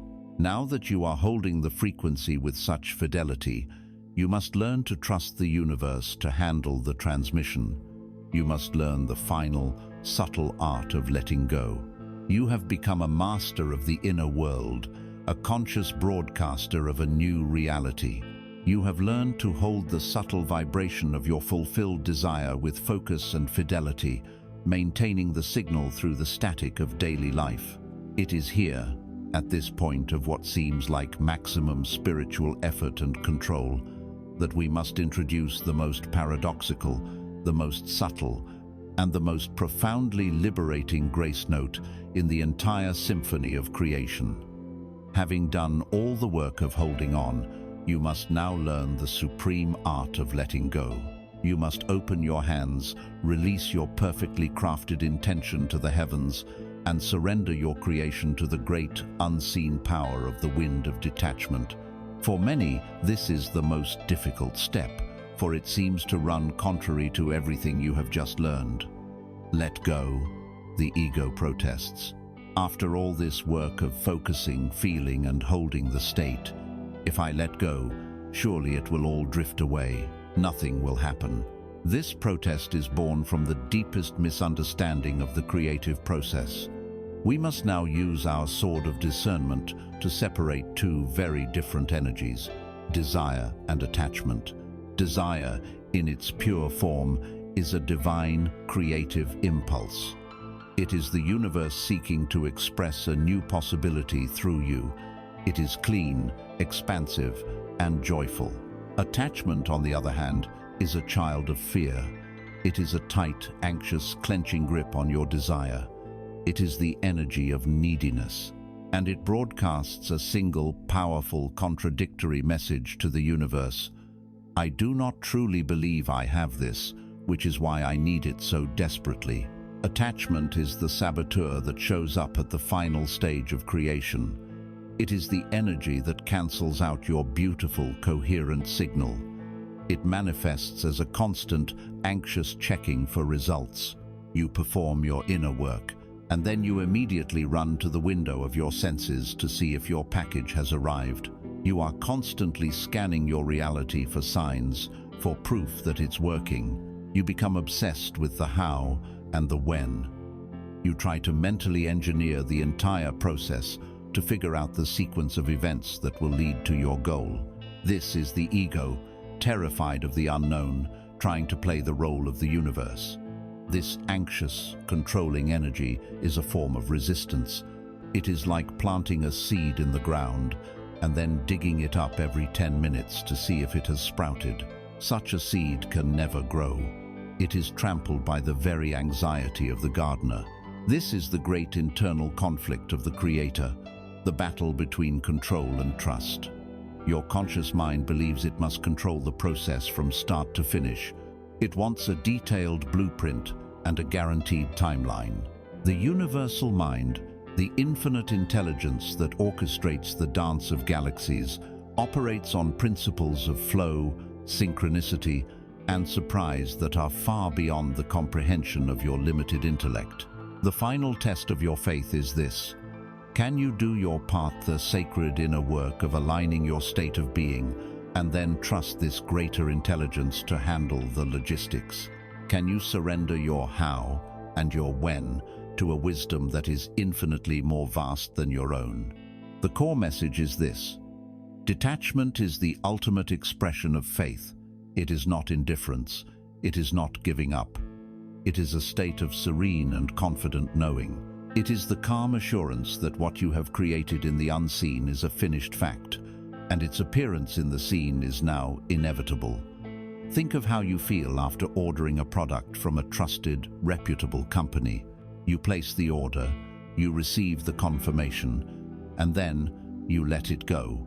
You don't worry if the factory workers are doing their job. You don't try to manage their supply chain. You simply go about your life in the calm, confident expectation of a delivery. Detachment is applying this same deep, unwavering trust to the most reputable company of all, the universe itself. You have placed your order by creating the feeling of the wish fulfilled. Your work is done. Now you must let the divine delivery service do its job. The most perfect metaphor for this process is flying a kite. The kite is your beautiful desire, your intention. The string that connects you to it is your belief, the feeling of the wish fulfilled. To get the kite flying, you must run for a bit, creating the initial lift. This is your active work of visualization and affirmation. But once the kite is airborne, your work changes. You cannot make the kite fly higher. You must surrender it to an unseen force, the wind. The wind is the power of the universe, the Holy Spirit, the flow of life that does the actual lifting. Your job is simply to hold the string lightly, with a confident, gentle tension. If you become anxious and start pulling the string frantically, trying to force the kite higher or control its every movement, you will inevitably cause it to lose its lift and come crashing to the ground. If you let go of the string completely out of apathy, the kite will be lost. The art is in that light, confident touch holding the intention, but trusting the wind. You find joy not in controlling the kite, but in witnessing it soar, powered by a force far greater than yourself. How do we practice this elegant art of letting go? The first tool is a simple but powerful addition to your creative practice. After you have spent time in the feeling of your fulfilled desire, consciously append this clause to your session. Say it in your heart. This, or something better, now manifests in my reality for the highest good of all concerned. I release it, and I trust. This phrase is an act of profound humility and wisdom. It tells your ego that its specific vision is not the only possible outcome. It acknowledges that the universe may have a plan for you that is even grander and more beautiful than the one you can currently imagine. It releases the attachment to the specific form of the manifestation and keeps you aligned with its essence. The second and most crucial practice for cultivating detachment is the conscious redirection of your attention. The anxious mind finds it impossible to let go. Its nature is to worry, to plan, to obsess. Therefore, you must give it a new job. After you have completed your inner work for the day, your sacred assignment is to become radically present in the now. Turn your full, loving attention to whatever is in front of you. If you are drinking a cup of tea, become a connoisseur of that single cup. Feel the warmth of the mug, see the steam rising, smell the aroma, taste every nuance. If you are talking to a loved one, give them the total gift of your presence. Listen without planning your response. If you are working, immerse yourself in the task with singular focus. By grounding your energy completely in the present moment, you are pulling your energy back from the future. You are stopping yourself from digging up the seed. You are telling the universe, I am not worried. I am not looking for proof. I am here, now, living my life in the calm assurance that all is well. This is the sweet release into grace. This is the final ingredient that allows the universe to work its magic, unimpeded by your fear and doubt. You have done your sacred work. You have aligned your being with the reality you choose. Now, you step aside. You allow the master chef to cook the meal after you have provided the ingredients. You have set your ship's rudder, and now you allow the great trade winds of the universe to carry you to port. You no longer stand at the helm in a state of frantic anxiety, but rest on the deck with a quiet smile, trusting the journey, knowing that your arrival is not a matter of if, but simply a matter of when. And in that quiet trust, you are truly and completely free. As you master the subtle and profound art of detachment, as you learn to hold your intention lightly and trust the great winds of the universe, something quiet and miraculous begins to happen. The winds begin to carry things back to you. The first signs of your new reality appear on the horizon, like distant ships sailing toward your shore. It may be a serendipitous phone call, an unexpected idea that feels like a gift from the heavens, a chance encounter with someone who holds a key for you. The universe, having received your clear signal and felt your trusting release, begins to present you with the very gifts you have ordered. And it is here, at this joyous and long-awaited moment, that you will face a new and surprisingly difficult challenge. You must now find the courage to receive.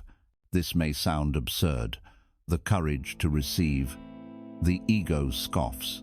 I have been working for this, praying for this, dreaming of this.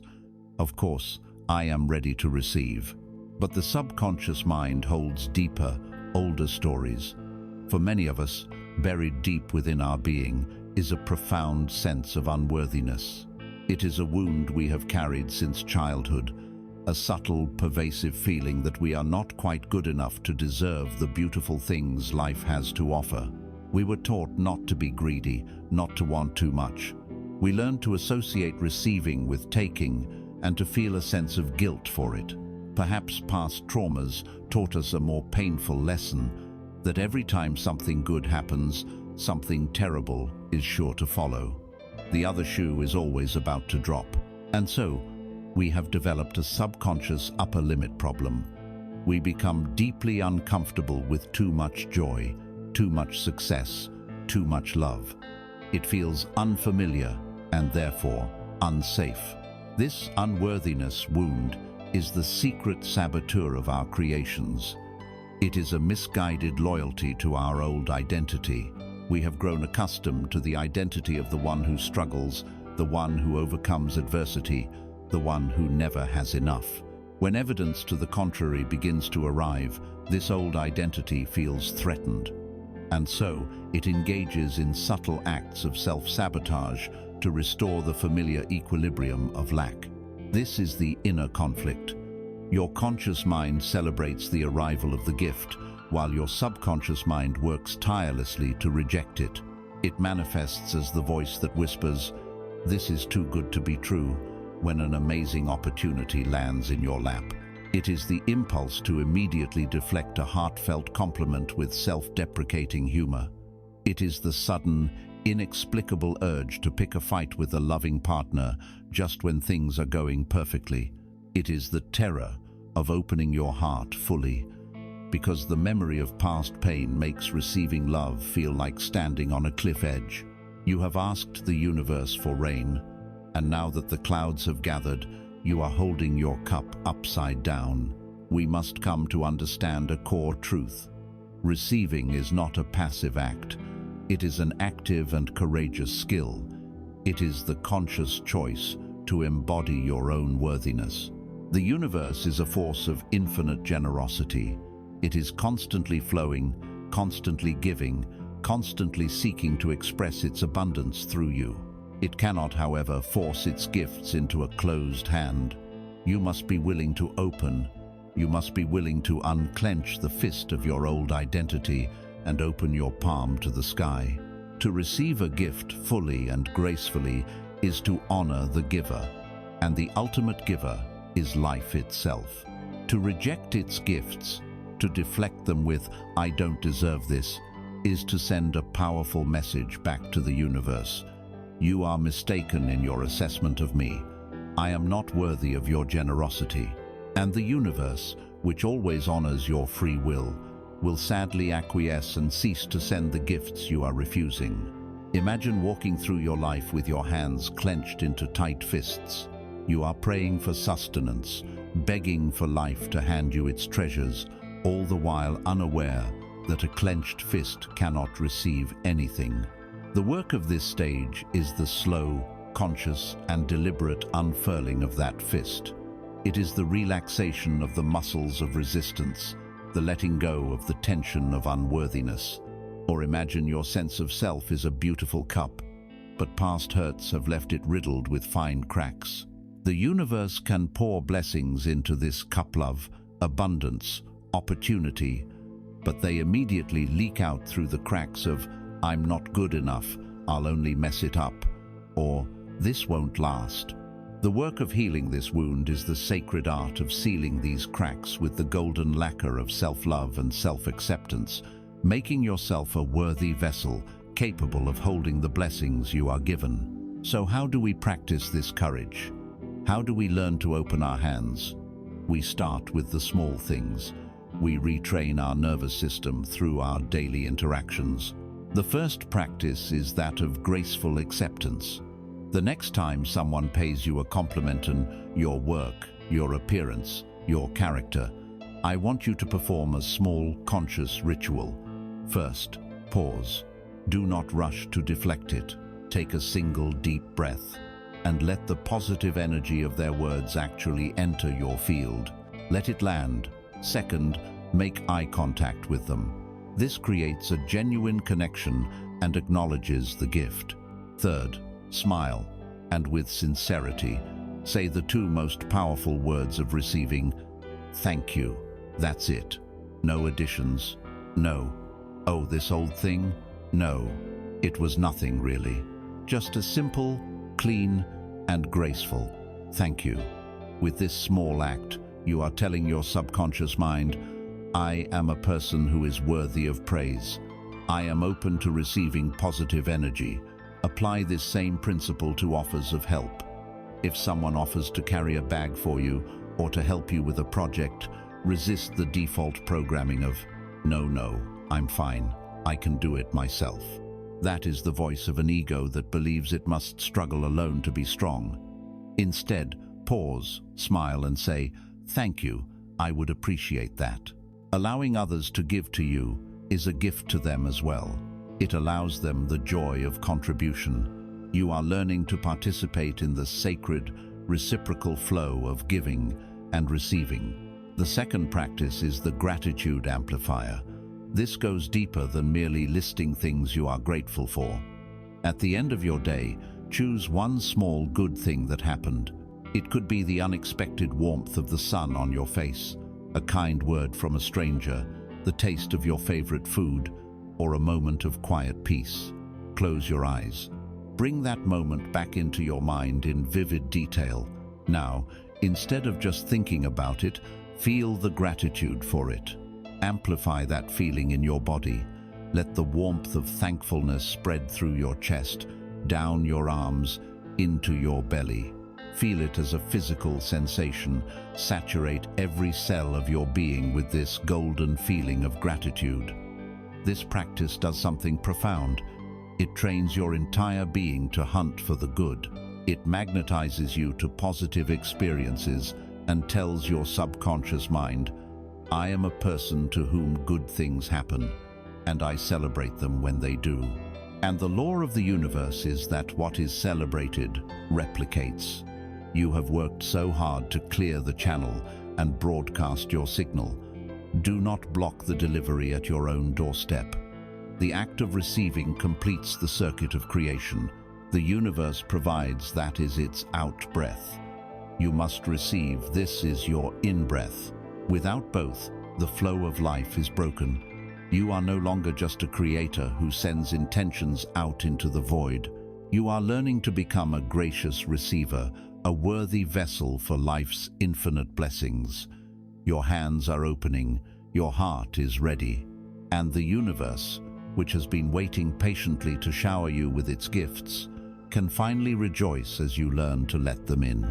Learning to graciously receive the gifts of the universe is a joyous and profound breakthrough. It is the feeling of cool rain on the parched soil of your soul.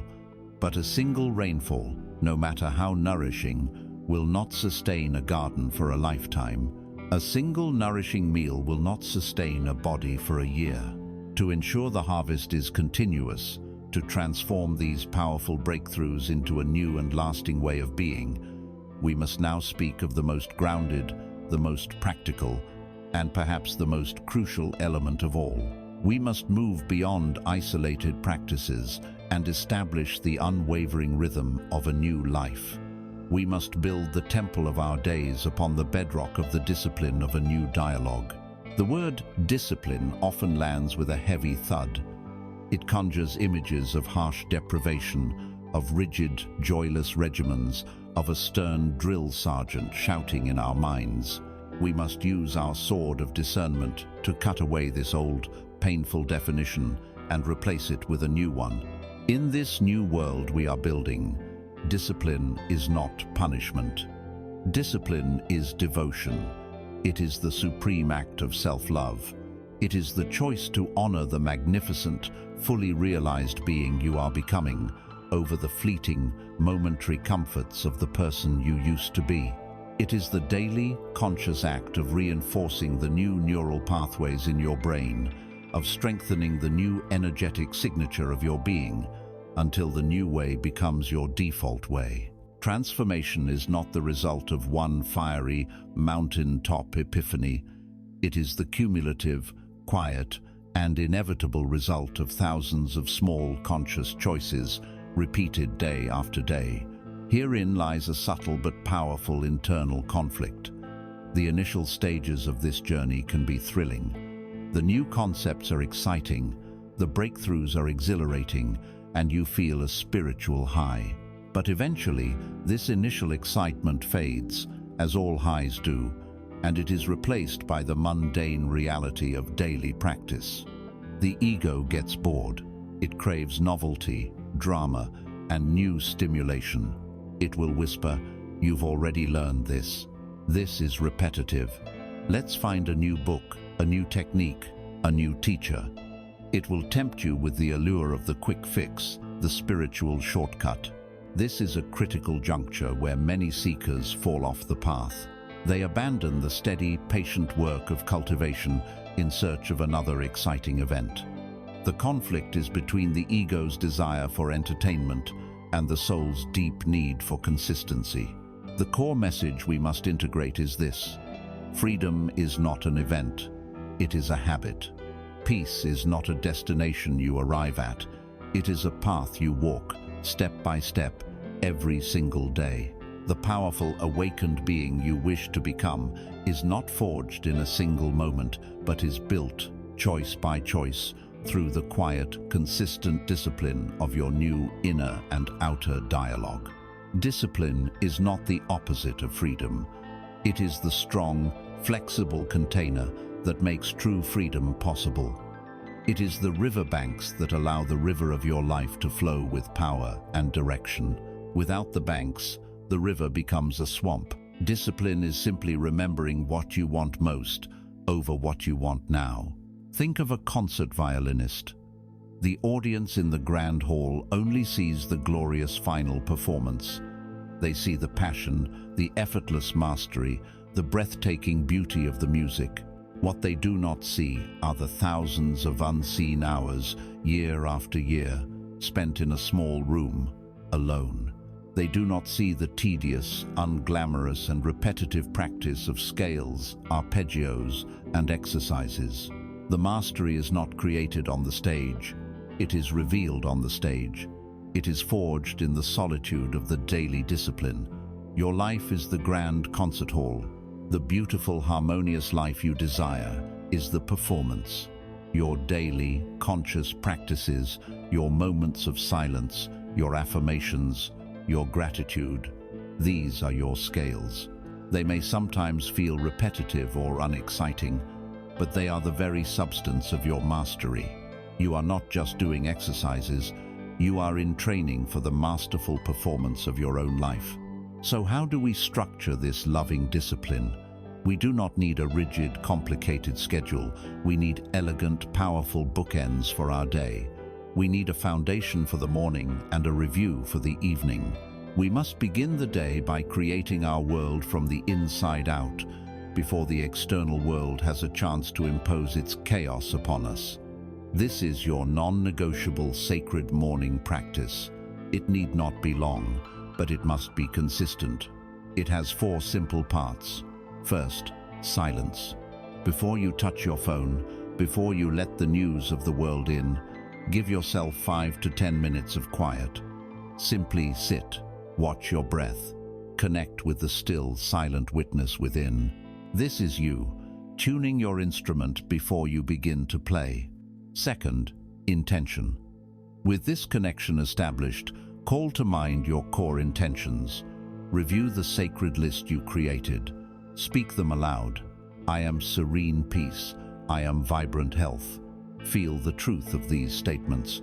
You are giving your subconscious mind and the universe its clear instructions for the day ahead. You are setting the rudder of your ship before you leave the harbor. Third, gratitude. Actively call to mind 3 to 5 things you are genuinely grateful for. Do not just list them. Feel the emotion of gratitude in your heart. Gratitude is the ultimate frequency of receiving. By starting your day in this state, you are attuning your entire being to the vibration of abundance, telling the universe, "More of this, please." Fourth, inspiration. Spend just 5 minutes reading a few paragraphs from a book that inspires you, that reminds you of your true nature and your higher purpose. You would not go a day without feeding your body. Do not go a day without feeding your soul. This entire morning foundation can take as little as 15 minutes, but it will fundamentally change the texture and trajectory of your entire day. Then, at the end of your day, you create the second bookend, the evening review. This is not a time for self-judgment. It is a time for conscious closure. Before you sleep, take a few minutes to mentally scan your day. Where did you hold true to your new state? Celebrate that. Where did you fall back into old patterns? Do not condemn yourself. Simply observe, and with compassion, forgive yourself. Wipe the slate clean. This prevents the negative energy of one day from compounding into the next. Finally, as you drift off to sleep, hold the feeling of your wish fulfilled in your heart one last time. This plants the seed in the fertile ground of your subconscious, allowing it to work on your behalf throughout the night. This is the discipline of a new dialogue. It is not a prison. It is the ultimate expression of your power and your freedom. It is you, as the architect of your life, consciously laying the bricks of your new reality, day after day. You are no longer waiting for inspiration to strike or for a miracle to occur. You have become the miracle worker of your own life through the quiet, unshakable power of your daily devotion. The new dialogue is not something you practice, it is something you are becoming. And this consistent, disciplined conversation with yourself and the universe is what sculpts every moment of your magnificent unfolding. You have built the beautiful, strong structure of a disciplined life. You have the daily practices, the sacred bookends of your day that create the container for your becoming. You are the architect of a magnificent inner temple. But a temple, no matter how perfectly constructed, with its soaring columns of intention and its polished floors of discipline, remains a cold and empty building until the flame is lit upon the altar. We now arrive at the sacred fire itself. We come to the energy that animates all of creation, that heals every wound, that dissolves all separation, and that gives profound meaning to every intention. We now turn from the outer work of doing to the inner work of being. We come home to the unconditional embrace of love, beginning with the one person you have been searching for your entire life, yourself. For most of us, the concept of self-love is shrouded in misunderstanding. We mistake it for its distorted counterfeits. We fear it is a form of narcissism, an arrogant self-inflation, or we confuse it with self-indulgence, a hedonistic pursuit of fleeting pleasures to numb our pain. Or we reduce it to the superficial level of repeating positive affirmations while still harboring a deep-seated feeling of self-loathing. True self-love is none of these things. It is something quieter, deeper, and infinitely more powerful. It is the steady, unwavering practice of unconditional self-acceptance. It is the willingness to be with yourself with kindness, compassion, and presence, especially in those moments when you feel you deserve it the least. It is not a reward for your perfection. It is the gentle force that allows you to heal your imperfections. This is the battleground where the harsh, relentless voice of the inner critic meets the soft, burgeoning voice of the inner nurturer. The inner critic is a tyrant we have allowed to rule our minds for decades. It is the voice that tells you that love is conditional. It dangles acceptance in front of you, like a prize to be earned. You can love yourself, it says, when you lose the weight, when you get the promotion, when you are a better parent, when you finally stop making mistakes. It holds your own love hostage, demanding a ransom of perfect performance that can never be paid. This is the great lie that has kept you in a state of perpetual striving, of feeling like you are constantly failing an exam you never signed up for. True self-love dismantles this tyranny. It looks upon your perceived flaws, your past failures, and your present struggles, and it does not turn away in disgust. It leans in closer. It offers warmth. It whispers, "You are worthy of love, not in spite of this, but including this." The core message, the truth that can heal the deepest wound in the human heart, is this: you are the love that you have been seeking. Your entire life has been an outward search for an inner reality. You have looked for it in the eyes of your parents, your partners, your friends, and your children, hoping that someone, somewhere, would finally give you enough validation, enough approval, enough love to fill the aching void within you. But this is like trying to quench a deep thirst by drinking from a mirage. You cannot get enough from the outside to heal a wound on the inside. No amount of external love can fill a cup that is riddled with the cracks of self-rejection. The journey home is the realization that you are not the thirsty wanderer. You are the wellspring itself. The unconditional love you have been so desperately seeking from the world is the very essence of your own being, waiting to be turned inward. Imagine that your awareness is like the sun. For most of your life, you have directed this sun outward, shining it on others, on your projects, on your problems. Now, you must learn to turn its rays inward and become the sun for your own inner landscape. The sun does not judge the earth it shines upon. It does not withhold its warmth from the barren deserts or the tangled swamps. It shines its light just as freely on the beautiful blooming rose as it does on the thorny, tangled weed. To practice self-love is to become this sun for yourself.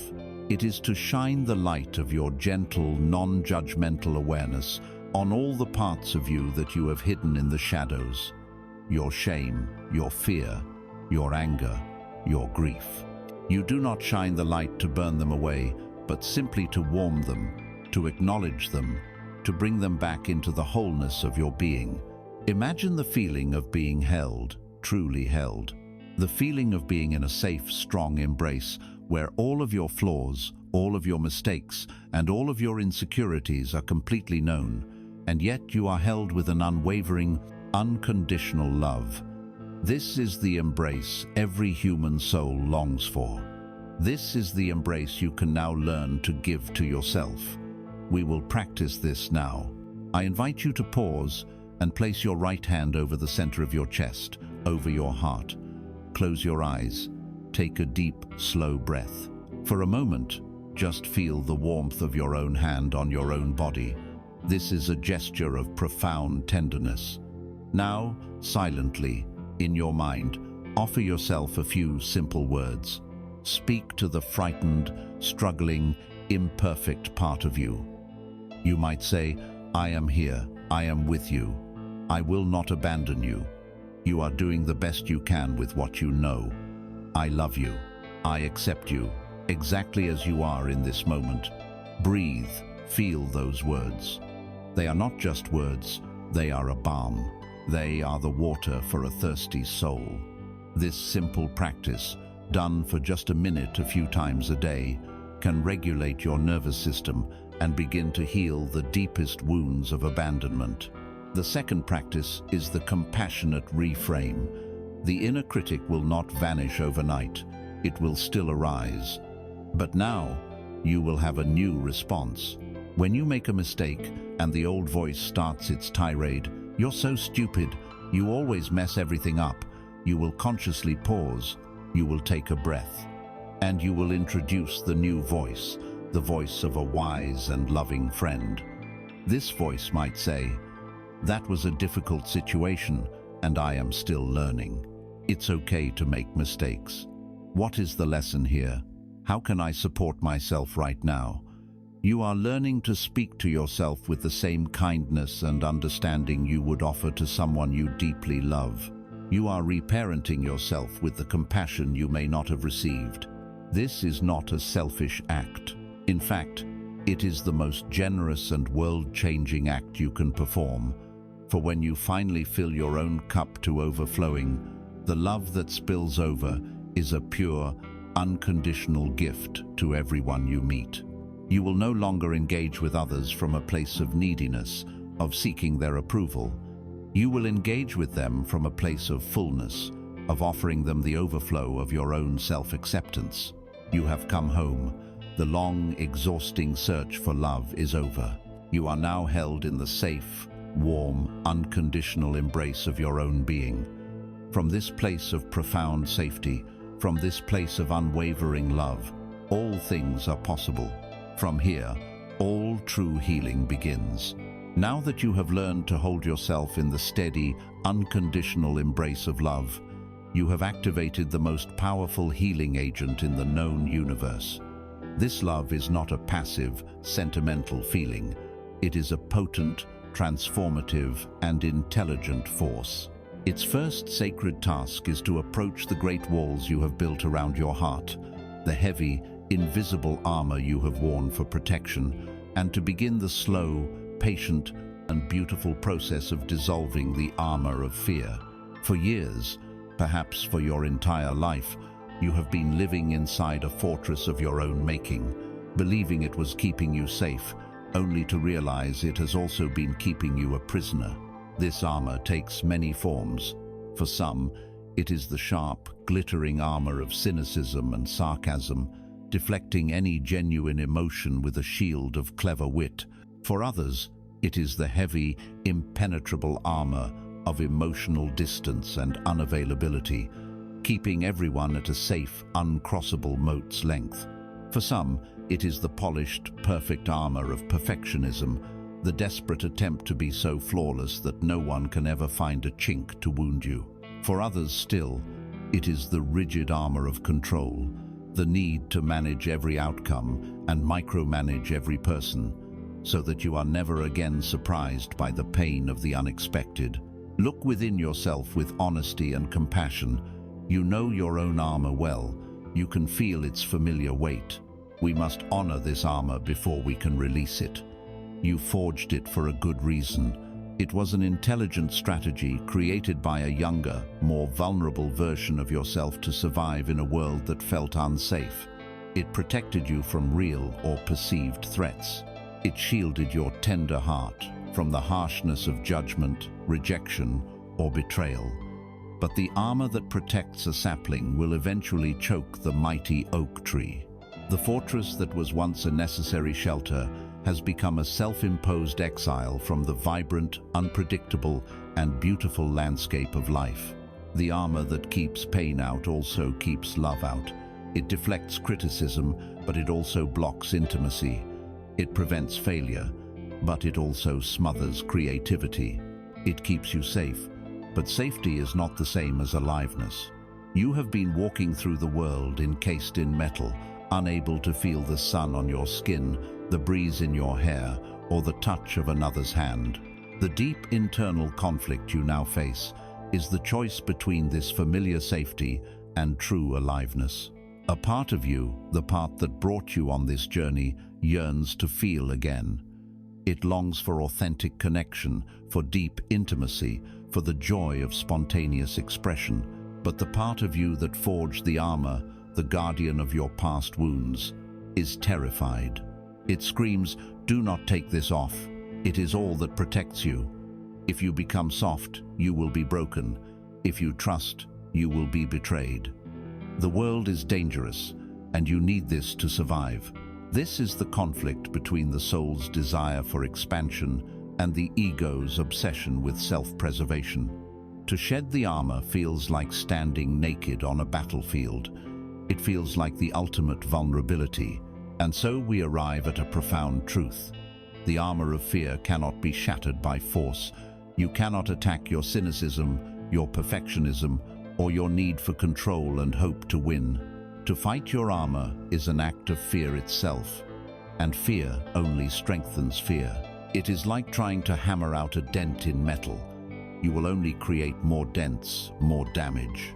The armor must be dissolved from within by a force it does not understand and cannot resist, the gentle, persistent, and unconditional warmth of your own love. You do not fight your fear. You love the part of you that is so deeply afraid. You turn to the terrified blacksmith within you, and you say, "I see how hard you have worked to protect me. I am so grateful. But the war is over. I am safe now. You can rest." Love melts the armor, not by attacking it, but by making it unnecessary. Imagine your armor is a great frozen mass of ice around your heart. An act of anger or self-criticism is like striking the ice with a hammer. It may create cracks, but it does not melt the ice. Love, the unconditional self-acceptance you have been cultivating, is like a gentle, steady stream of warm water. It does not use force. It simply flows, patiently and persistently. It seeps into the smallest crevices, into the deepest parts of the frieze. And slowly, not all at once, the ice begins to lose its integrity. It softens, it yields, it dissolves, not into nothing, but back into the flowing river of life itself. The armor falls away not because it has been broken, but because it has melted in the radiant warmth of your own presence. How do we practice this gentle melting? We begin with a meditation of gratitude for our own defenses. Identify one of your primary pieces of armor, your intellectualism perhaps, or your tendency to people please. Now, instead of hating this part of yourself, I invite you to close your eyes and thank it. Speak to it silently from the heart. To my need to always have the answer, you might say, "Thank you. Thank you for trying to keep me safe from the feeling of being foolish or inadequate. You have served me well. I see your noble intention, but I am safe now in my own being. I no longer need you to protect me in this way. You are relieved of your duty. You can rest." Can you feel the shift? You are not creating an inner battle. You are signing a peace treaty with yourself. You are honoring the strategies of your past while consciously choosing a new way for your present. The second practice is to create new evidence for your nervous system. You must prove to the terrified part of you that vulnerability is not always fatal. We do this through the practice of micro-vulnerability. These are small, conscious, low-stakes experiments in taking off one small piece of the armor in a safe context. If your armor is perfectionism, allow yourself to turn in a project that is 95% good, instead of agonizing for 3 more days to make it 100%. If your armor is emotional distance, try sharing one genuine, unadorned feeling with a trusted friend. Not a dramatic story, just a simple, "I'm feeling a little sad today," without immediately needing to explain or justify it. If your armor is the need to be strong, ask for help with one small task this week, even if you could easily do it yourself. Each time you perform one of these small acts, and the world does not end each time you are met with acceptance, connection, or help, you are rewiring your brain. You are gathering new data that demonstrates that the world can be a safe place for your authentic self. You are creating small chinks in the armor, not with a hammer, but with the gentle light of a new experience. This is the slow, beautiful and tender process of becoming real. You are coaxing yourself out of hiding. As the heavy, rusted plates of armor fall away, you begin to feel things you had long forgotten. You feel the sun on your skin. You feel the breeze in your hair. You feel the sting of a sad movie and the pure, uncomplicated joy of a child's laughter. You are no longer a walking fortress, but a living, breathing, feeling human being, open to the full spectrum of life. And from this place of tender, courageous openness, you are finally ready to truly connect, not just with yourself, but with all of life. As the heavy armor of fear melts away under the gentle, persistent warmth of your own love, you find yourself standing in the world with a newfound openness, a tender sensitivity. The hard, protective shell is gone, and for the first time in a long time, you can truly feel. The breeze is not just a temperature, it is a caress. The light is not just a brightness, it is a presence. This new vulnerability, once your greatest terror, is now revealed to be your greatest strength. It is the prerequisite for true connection, and it is from this open-hearted, unarmored state that you can begin to practice the most transformative social and spiritual art. You can begin to consciously shape your interpersonal reality through the profound and inescapable law of the karma of compassion. Let us first use our sword of discernment to cut away the old, superstitious ideas about karma. Karma is not a cosmic accountant in the sky, meticulously tallying your good and bad deeds to dispense rewards and punishments in a future life. Its mechanism is far more immediate, impersonal, and scientific than that. Karma is the spiritual law of cause and effect, the universal principle of energetic reflection. It is the law that states, the energy you project is the world you will inhabit. It is not a moral law, but a law of physics, as fundamental as gravity. Every thought, every word, every feeling you broadcast is a vibrational seed. The universe, as a fertile and impartial field, simply grows whatever seed you plant. For most of our lives, we unconsciously sow the seeds of judgment. Judgment is the ego's favorite tool. It simplifies a complex world into a binary of good and bad, right and wrong. It gives the ego a false sense of superiority and security. When we judge another person, we create a clean, sharp line of separation. That is them, and this is me. I am right, they are wrong. This act of judgment is a form of energetic violence. It is a projection of negativity, a psychic dart thrown across the space between you and another. And according to the infallible law of karma, any energy you project must, eventually, find its way back to you. To sow judgment is to guarantee you will live in a world where you feel constantly judged. To criticize is to ensure you are surrounded by critics. Your condemnation of the world becomes the very architecture of your own prison cell. This is the internal conflict you face in every interaction, the choice between the reactive mind of judgment and the conscious heart of compassion. When someone acts poorly, when they are rude, selfish, or unkind, ego's reaction is immediate and hot. It wants to label them, to condemn them, to put them in a box labeled bad person. This reaction can feel powerful, even righteous, but compassion offers a different path. Compassion is the capacity to look at that same person and see beyond their difficult behavior to the suffering that is driving it. It is the wisdom to understand that people do not cause pain because they are evil. They cause pain because they are in pain. Hurt people hurt people. A person who is filled with inner peace and self-love is incapable of lashing out with cruelty. Therefore, any cruelty you witness is, by definition, the symptom of a deep inner wound. The core message is this: you are the sole creator of the emotional and energetic climate of your world. You cannot control the actions of others, but you have absolute power over your own energetic output. And your energetic output is what determines the quality of the reality you experience. The most profoundly selfish thing you can do for your own peace of mind is to be radically compassionate to others.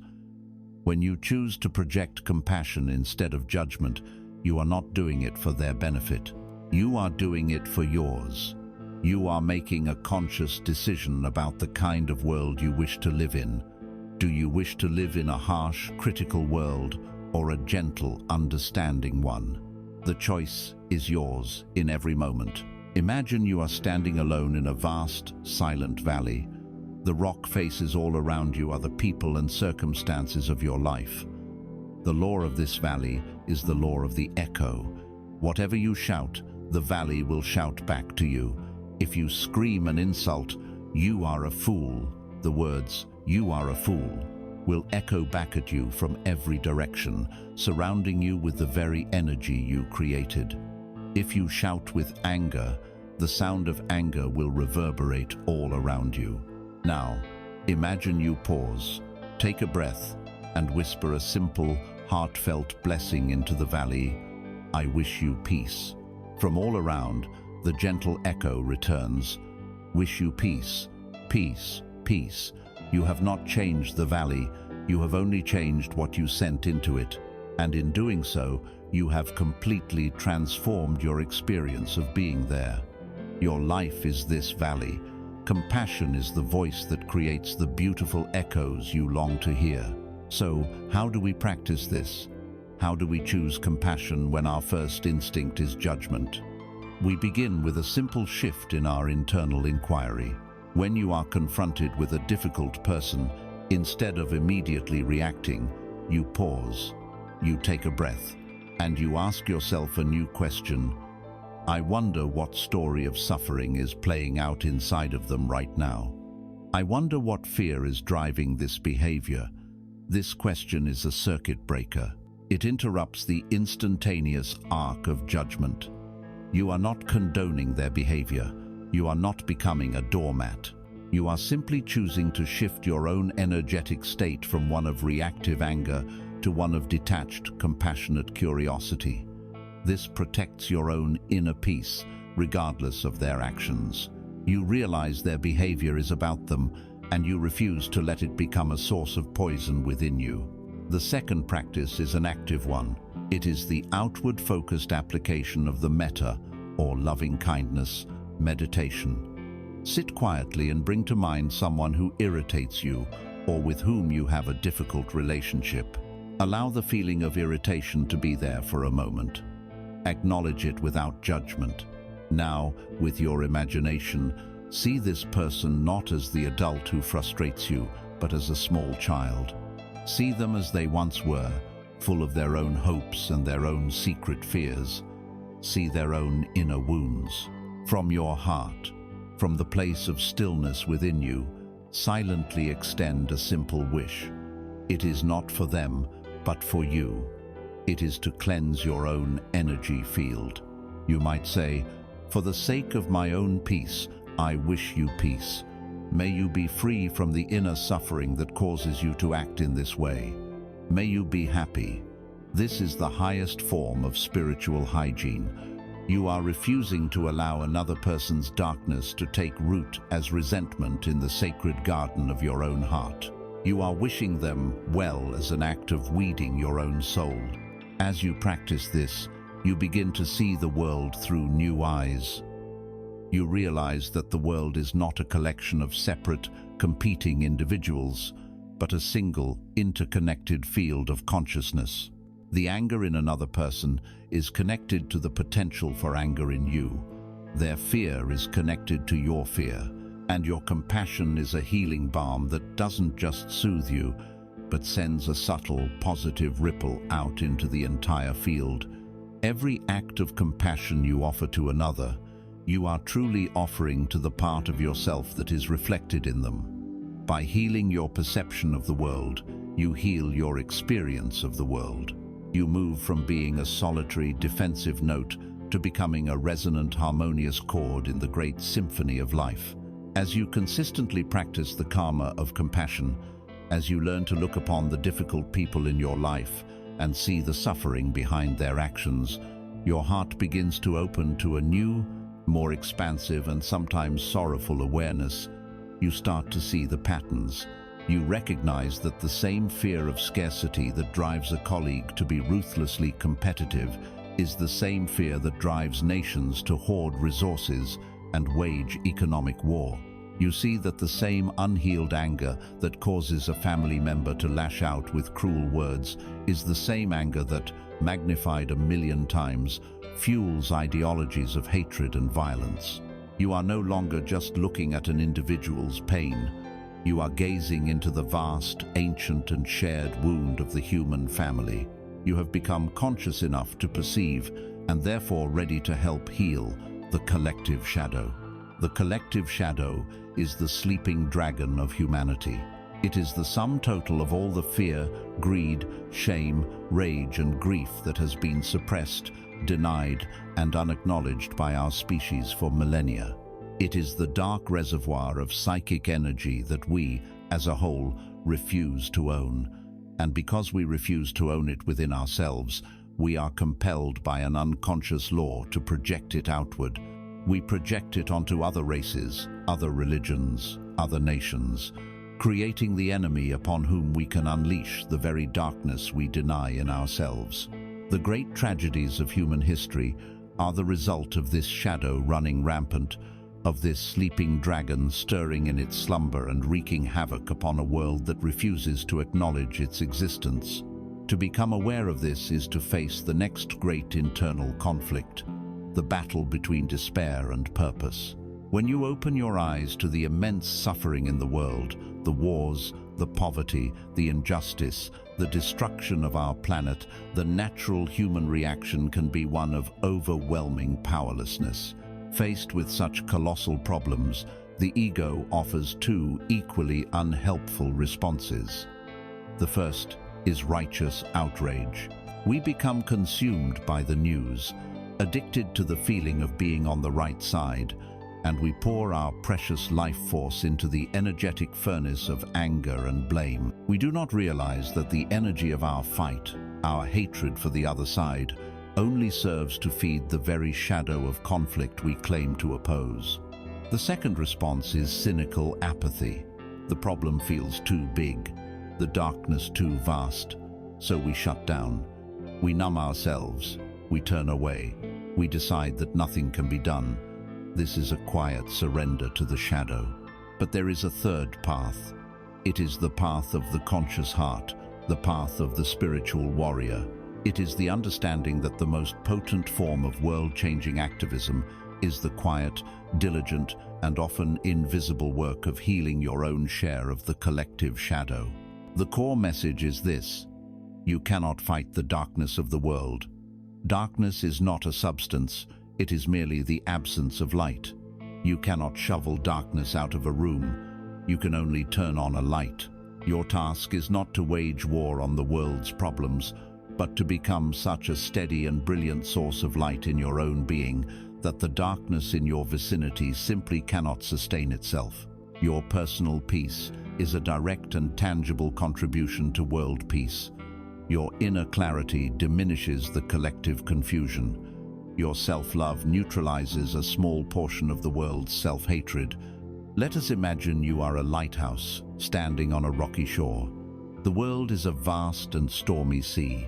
The waves of chaotic world events, of fear-mongering media, of collective anxiety, are constantly crashing against your foundation.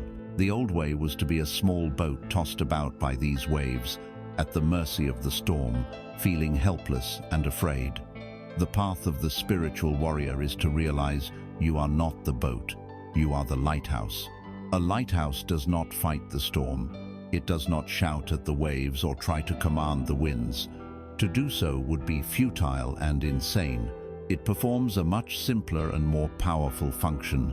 It stands firm on its foundation, the rock of your daily practice and inner discipline. It holds its ground, and it shines its light. It shines its steady, unwavering beam out into the darkness, not to eliminate the storm, but to offer a point of orientation, a beacon of hope, a path for those who are lost in the chaos. Its power is not in its aggression, but in its steadfast, peaceful presence. So how do we practice being this lighthouse in a world that seems to be growing darker? The first practice is the conscious consumption of information. To be a lighthouse, you do not need to be ignorant of the storm. You must be aware of it.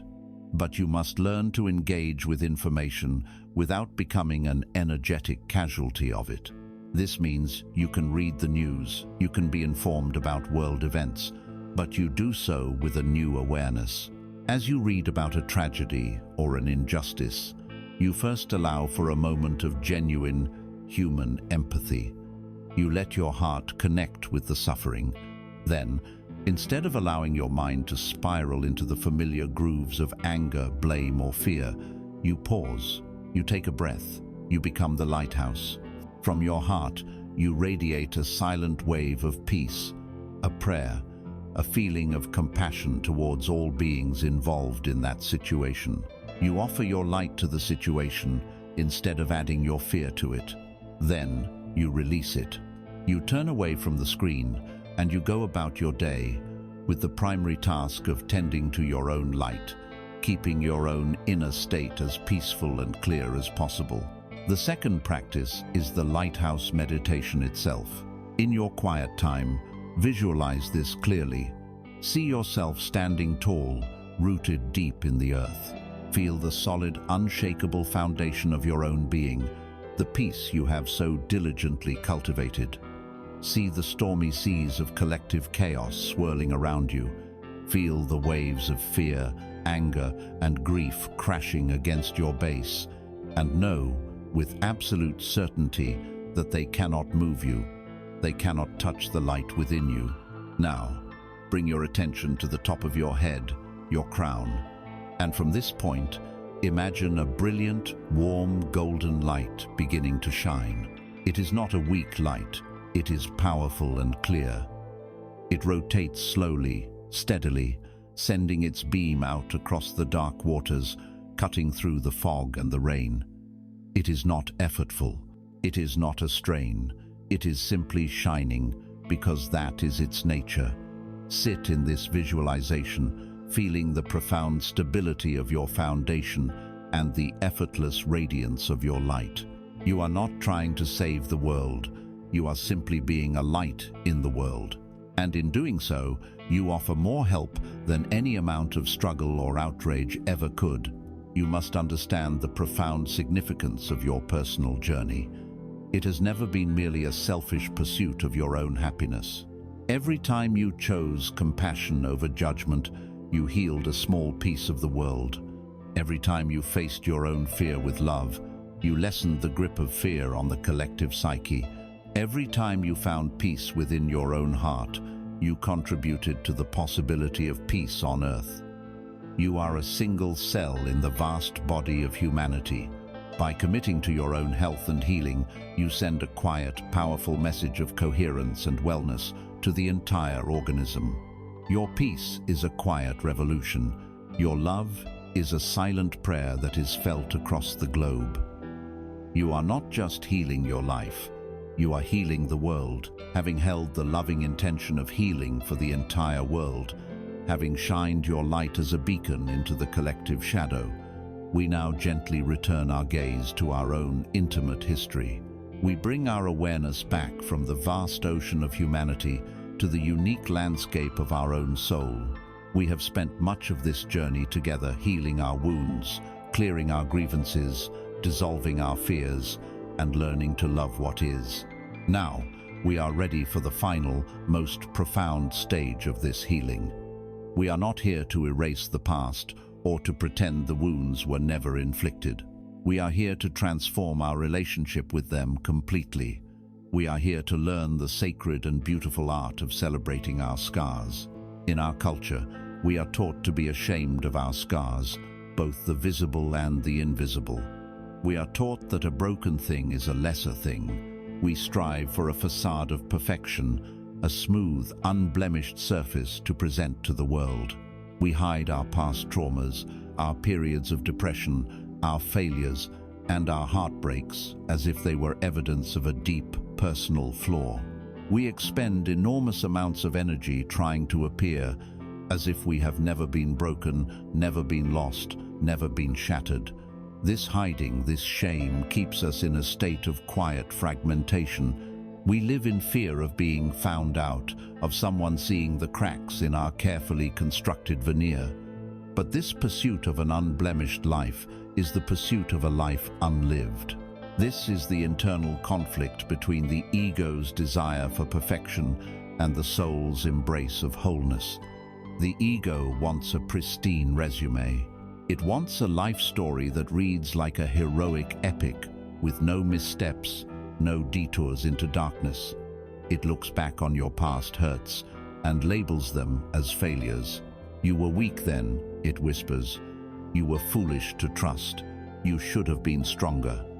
It is ashamed of these chapters and wishes it could tear them from the book of your life. But the soul knows that these are the most important chapters in the entire volume.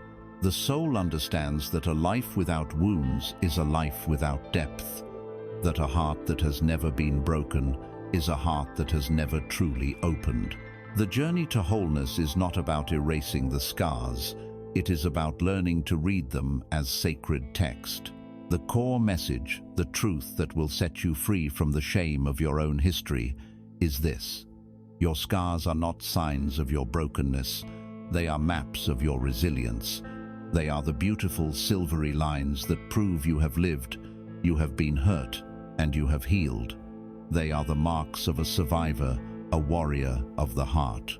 The places where you were most deeply wounded, where the fabric of your being was torn apart, have, through your healing, become the very portals through which your greatest gifts can now enter the world. Your capacity for compassion was born in the crucible of your own suffering. Your wisdom was forged in the fires of your past mistakes. Your strength was built in the very act of putting yourself back together. It is a profound spiritual truth that the light gets in through the cracks. Do not hide your scars. They are your sacred story, written in the luminous ink of experience upon the canvas of your being. In Japan, there is an ancient art form called kintsugi, which means golden joinery. When a beautiful piece of pottery, a bowl, or a cup is broken, it is not thrown away. It is painstakingly and lovingly repaired. But the cracks are not hidden or disguised. Instead, they are filled with a precious lacquer mixed with pure gold. The finished piece is considered even more beautiful, more valuable, and more unique for having been broken. The lines of breakage become the most celebrated feature of the object. The philosophy of kintsugi teaches that the history of an object is a part of its beauty, and that the act of repair is an act of creation. This is the philosophy we will now apply to ourselves. You are this precious vessel. Life has, at times, dropped you. You have been shattered into pieces by loss, by betrayal, by failure. For years, you may have tried to hide the pieces or glue them back together with the invisible adhesive of shame, pretending the breaks never happened. Now, we do something different. We become the kintsugi master of our own soul. We will gather the broken pieces with reverence, and we will mend the cracks with gold. Your heart was broken. Let us fill that crack with the gold of a new and deeper capacity for empathy. You were lost in the darkness of depression. Let us fill those seams with the gold of profound self-knowledge and an unshakable inner strength. You were betrayed by someone you trusted. Let us fill that fissure with the gold of radical self-reliance and the wisdom to choose your connections more consciously. We can practice this golden joinery now with a simple inquiry. Bring to mind one of your significant scars, a past wound that, for a long time, you considered a source of shame or weakness. See it clearly, but with the compassionate eyes you have now cultivated, and instead of focusing on the pain of the break, ask these questions. What gold has filled this crack? What strength do I possess today that was forged in the fire of that experience? What compassion for others was born from my own pain? What illusions were shattered, leaving me with a clearer vision of reality? What wisdom did I gain that I would not have otherwise? Take your time. Find at least one thread of gold. Write it down. Acknowledge it. You are not glossing over the pain. You are honoring the alchemy that transformed that pain into a precious asset. From this inquiry, you can begin the practice of reframing your personal narrative. The old story, the victim story, might have been, "I have trust issues because I was betrayed." The new celebratory narrative, the kintsugi narrative, becomes, "The experience of betrayal taught me the profound importance of self-trust and gave me the wisdom to build healthier, more authentic relationships." The old story, "My difficult childhood made me anxious." The new story, "My difficult childhood forged in me a deep resilience and an extraordinary empathy for those who suffer." This is not toxic positivity. This is you, the author of your own story, consciously choosing to highlight the theme of your heroism over the theme of your victimhood. Look at yourself now, in the mirror of your mind's eye. Do not see a damaged, flawed object that needs to be fixed. See a masterpiece of living art. See a human being who has journeyed through the fire and emerged with stories to tell and a heart wide enough to hold the world. Your scars are the golden seams that prove it. They are the intricate, beautiful lines that make you uniquely you. They are not to be hidden away in shame, but to be honored as a testament to your courage. They are the proof that you have lived fully, you have been broken deeply, and you have healed yourself into something more resilient, more compassionate, and more beautiful than you ever were before. having honored the golden, luminous scars of your past, having looked upon the entirety of your journey with eyes of compassion and seen the profound beauty in it all, you now gently turn your gaze away from the intricate map of where you have been. You lift your chin from the study of your own history and you look forward. You stand now on a high plateau of consciousness, the air clear and clean, and what you see before you is not a final destination, not a finish line to be crossed, not a gate to a celestial city. What you see is a vast, open, and beckoning horizon stretching into infinity in every direction. You have not arrived at an end.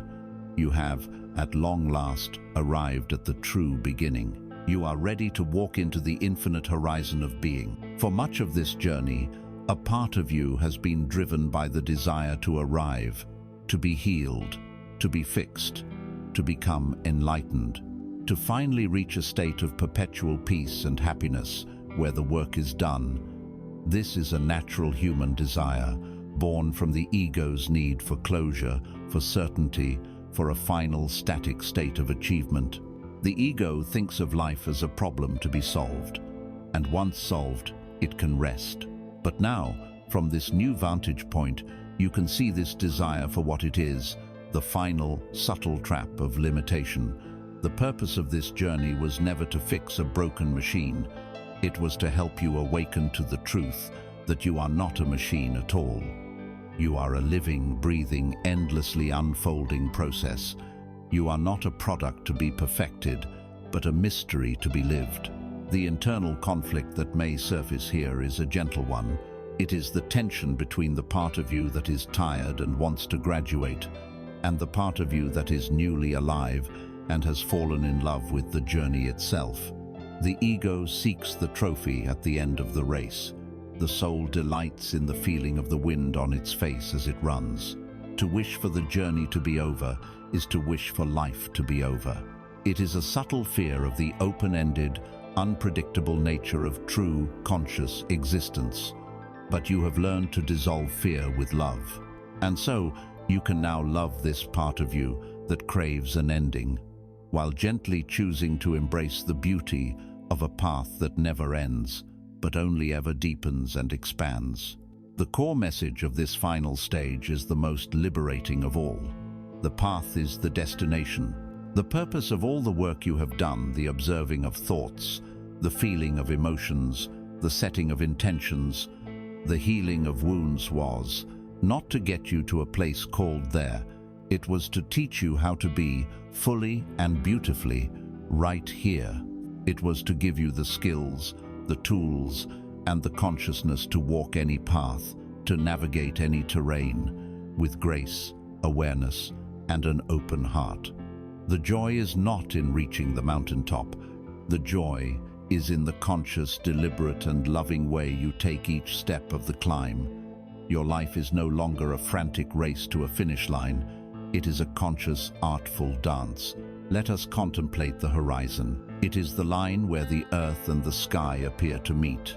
It is beautiful, alluring, and it seems to be a real destination. But as you walk towards it, you notice a mysterious thing. The horizon moves with you. For every step you take towards it, it takes a step back. You can walk for your entire life and you will never, ever reach it. To be frustrated by this is to misunderstand its purpose. The horizon is not a goal to be attained. It is a function of your own perspective. Its beauty lies in the fact that it is unattainable. It is a constant, gentle, and beautiful reminder of the infinite, ever-expanding nature of your own potential. There is always more to learn, more to experience, more to become.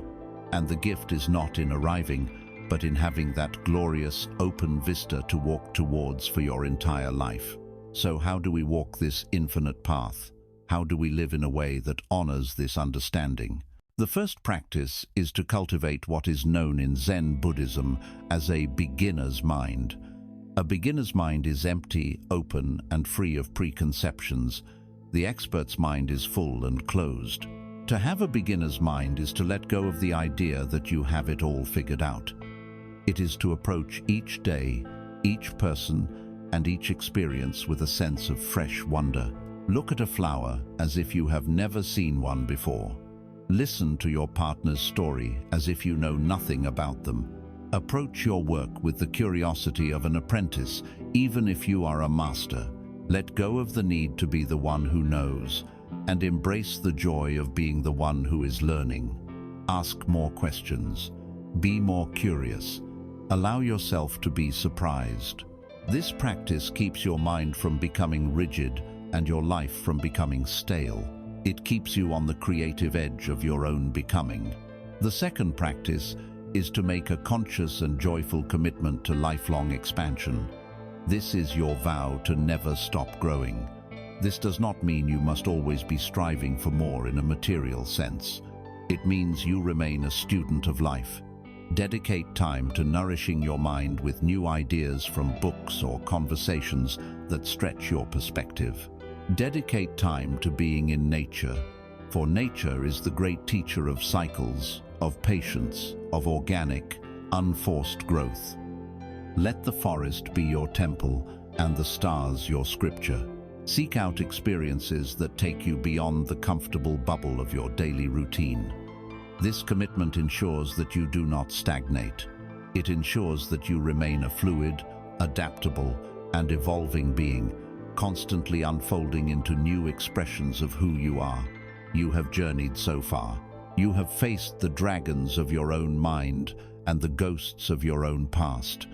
You have learned to be the creator of your reality, the healer of your own heart, and a beacon of light in the world. You are not the same person who started this journey. The person who was a problem to be solved has dissolved, and in their place is a mystery to be lived. You are no longer defined by the scars of your past, but by the infinite potential of the horizon before you. You stand now at the shore of the great ocean of being. The journey to this shore, through the dark woods and over the steep mountains, was your awakening. The journey that lies ahead, across the sunlit, endless water, is your magnificent life. Take a deep breath of the free, open air. Feel the solid ground of your own healed, whole being beneath your feet. The horizon beckons. It calls to you with a promise, not of an end to the journey, but of a journey without end. And you are ready. You are ready to walk on. Consider for a moment the being that you were when you first began this journey. You were, perhaps, like a rare and beautiful instrument, left forgotten in a silent room, caked in the dust of old beliefs, its strings slackened by the humidity of unspoken grief, its wood marked by the memory of harsh words and careless handling. It was an instrument that had forgotten its own purpose, capable only of a dissonant, sorrowful sound when touched. This journey has been a process of sacred restoration. You entered the quiet room of your own soul, and you began to dust off the instrument, gently, with the cloth of your awareness. You tended to the wood, not to erase the nicks and scratches, but to honor them as part of its history, polishing them with the golden lacquer of self-love until they shone with a unique beauty. You tightened the tuning pegs of your intention, listening patiently, not for some external note, but for the singular, resonant frequency of your own truth. But here, at the culmination of all our work together, is the final, most glorious revelation. After all this loving restoration, you look down at your hands and realize you are not the instrument at all. You are the musician, your life, your body, your mind, your circumstances, the beautiful, resonant instrument. You have simply been learning for the first time how to truly play it. You have been learning where to place your fingers, how to hold the bow, how to create not from a place of fear and obligation, but from a place of profound creative power. The music you make now is different. It is not the frantic, anxious melody of the ego, desperately trying to impress an unseen audience or play a part written by another. It is the calm, confident, and harmonious music of the soul. You have learned the power of the rests, the profound beauty of the silence between the notes. You have learned to play with feeling, with purpose, with love. You are no longer playing a song of sorrow or lack. You are composing, in real time, a symphony of peace, of abundance, of wholeness. So go now. Step onto the great stage of your life, not as a frightened amateur hoping to get it right, but as the quiet, confident maestro of your own experience. The universe is not a harsh critic sitting in the audience, waiting for you to make a mistake. It is a grand and benevolent orchestra, its members sitting with instruments poised, waiting to catch your eye, waiting for you to give the downbeat. They are ready and waiting to join in and harmonize with the melody that you, and only you, choose to play. Do not wait for an invitation, do not wait for applause. The world is hungry for your unique and beautiful music. Lift the baton of your will, take a deep, silent, and potent breath, and begin.